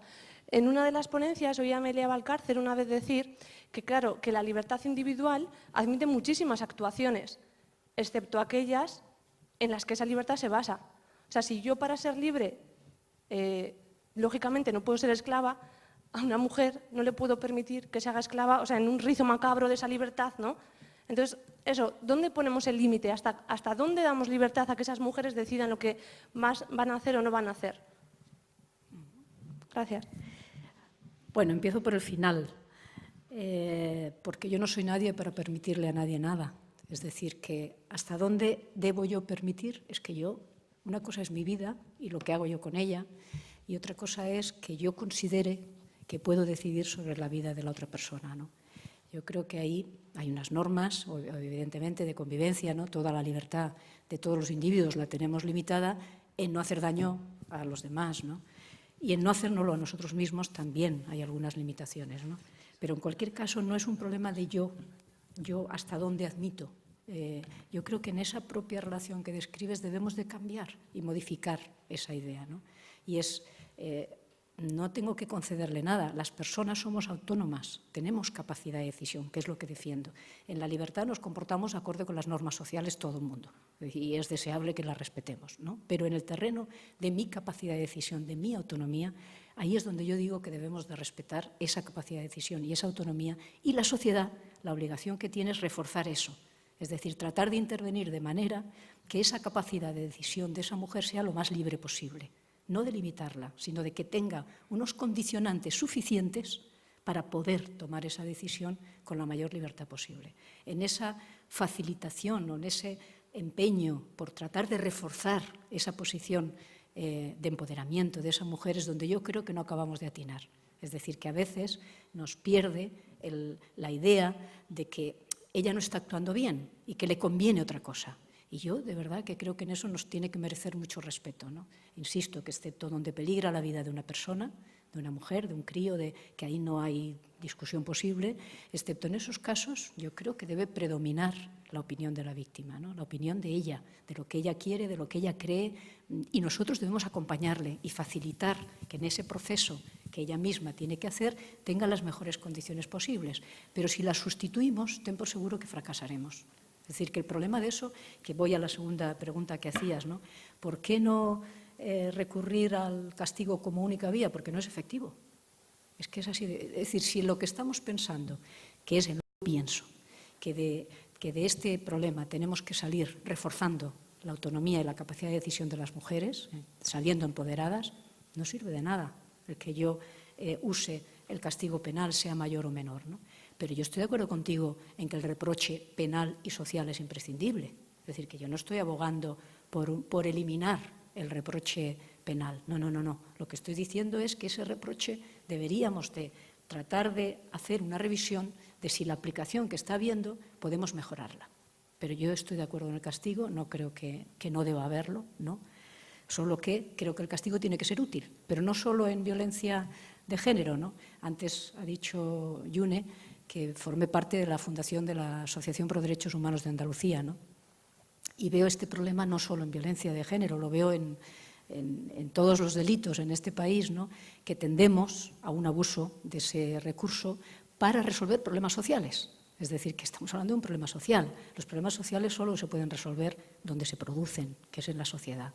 Entonces yo creo que hay que aumentar el reproche social y por eso insisto en esa implicación ciudadana que permita que efectivamente haya un reproche social a las conductas, no a los individuos. Tampoco comparto la idea de tolerancia cero ante el maltratador. Yo no pretendo destruir a nadie ni vengarme de nadie. Lo que pretendo es acabar con esas conductas en la sociedad. Y pretendo incluso, fíjate, lo idealista que soy, poder recuperar para esos individuos, para la sociedad, tal como por otro lado dice la normativa que suponemos que acatamos, ¿no? El artículo 25 de la Constitución española dice que el objetivo de las penas es la resocialización, la protección y la resocialización, la protección de la víctima y la resocialización del individuo, ¿no? Yo estoy en esas también cuando estamos hablando de violencia de género, ¿no? Pero sobre todo porque no es eficaz. Porque si eres jurista sabrás que donde hay mayor penalidad, que es de Estados Unidos, es donde hay mayores índices de violencia, ¿no? Es decir, que no podemos resolver un problema que se da en la sociedad exclusivamente, insisto, en el ámbito penal. Sí necesitamos ese ámbito y os aseguro que es muy importante porque ha dicho también Yune que yo formé parte de los primeros núcleos feministas, ¿no? Ahí no teníamos el apoyo institucional. Cuando empezamos a denunciar que había violencia de género, se reían de nosotras. Y eso sí que es cruel, ¿no? Y duro, cuando no tienes ese recurso. Pero otra cosa es que nos pasemos al otro bando. Y ahora ya el único recurso que hay es ese, perdón, Una cosa buena que hicimos en esos inicios del feminismo es que, como no contábamos con esos recursos institucionales, desarrollamos un montón de prácticas que en verdad es de las que yo os estoy hablando, que las aprendí ya entonces, ¿no? A acompañar, a intentar intervenir, no desentendernos. El ámbito judicial, otro gran inconveniente, es que acomoda a la sociedad, permite desentenderse, ya ha cumplido con el deber ciudadano de denunciar. Ya no tengo... Es decir, que tiene muchos inconvenientes, ¿no? y pocas ventajas si no se hace una aplicación de ese recurso adecuada. Es decir, útil al individuo y útil a la sociedad. Que también la sociedad comprenda que no está desproporcionado, sino que es la mejor manera de afrontar este problema. Bueno, no sé si has preguntado algo más. Pues Berta, ya tenemos que terminar. Y bueno, simplemente era comentarte un poco que yo también estoy con María Antonia en que creo que lo que necesitamos es que la sociedad y las instituciones nos posibiliten tanto a las mujeres como a los hombres el desarrollar al máximo nuestras capacidades y que haya un clima de igualdad y de libertad para poder ejercerlas. Entonces, eso es lo que hay que conseguir. Y tú, como abogada, y hablando de lo del tema de la justicia, a mí hay un tema que me preocupa muchísimo, y es que últimamente se está viendo cómo la justicia se está instrumentalizando no como un medio de protección, sino como un medio de castigo y de revictimización de las mujeres. Y estoy hablando de los casos en los que sabes que como el tema de la mediación está expresamente prohibida en los casos de malos tratos, hay una corriente por parte de los varones muy fuerte en la reivindicación de la custodia compartida y en enarbolar la bandera de la convivencia del agresor y romper ese vínculo, que es donde muchas de ellas pensaban, bueno, yo cuando pueda separarme ya he llegado a la meta, ya me he librado de esa situación.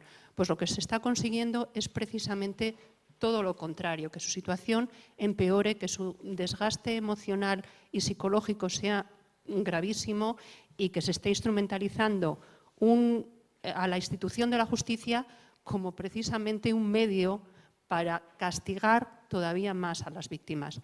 En el último boletín del Observatorio hay un artículo muy interesante de dos autoras de Madrid en las que ellas denominan a todo esto la violencia por poderes, que un poco como abogada creo que te puede interesar.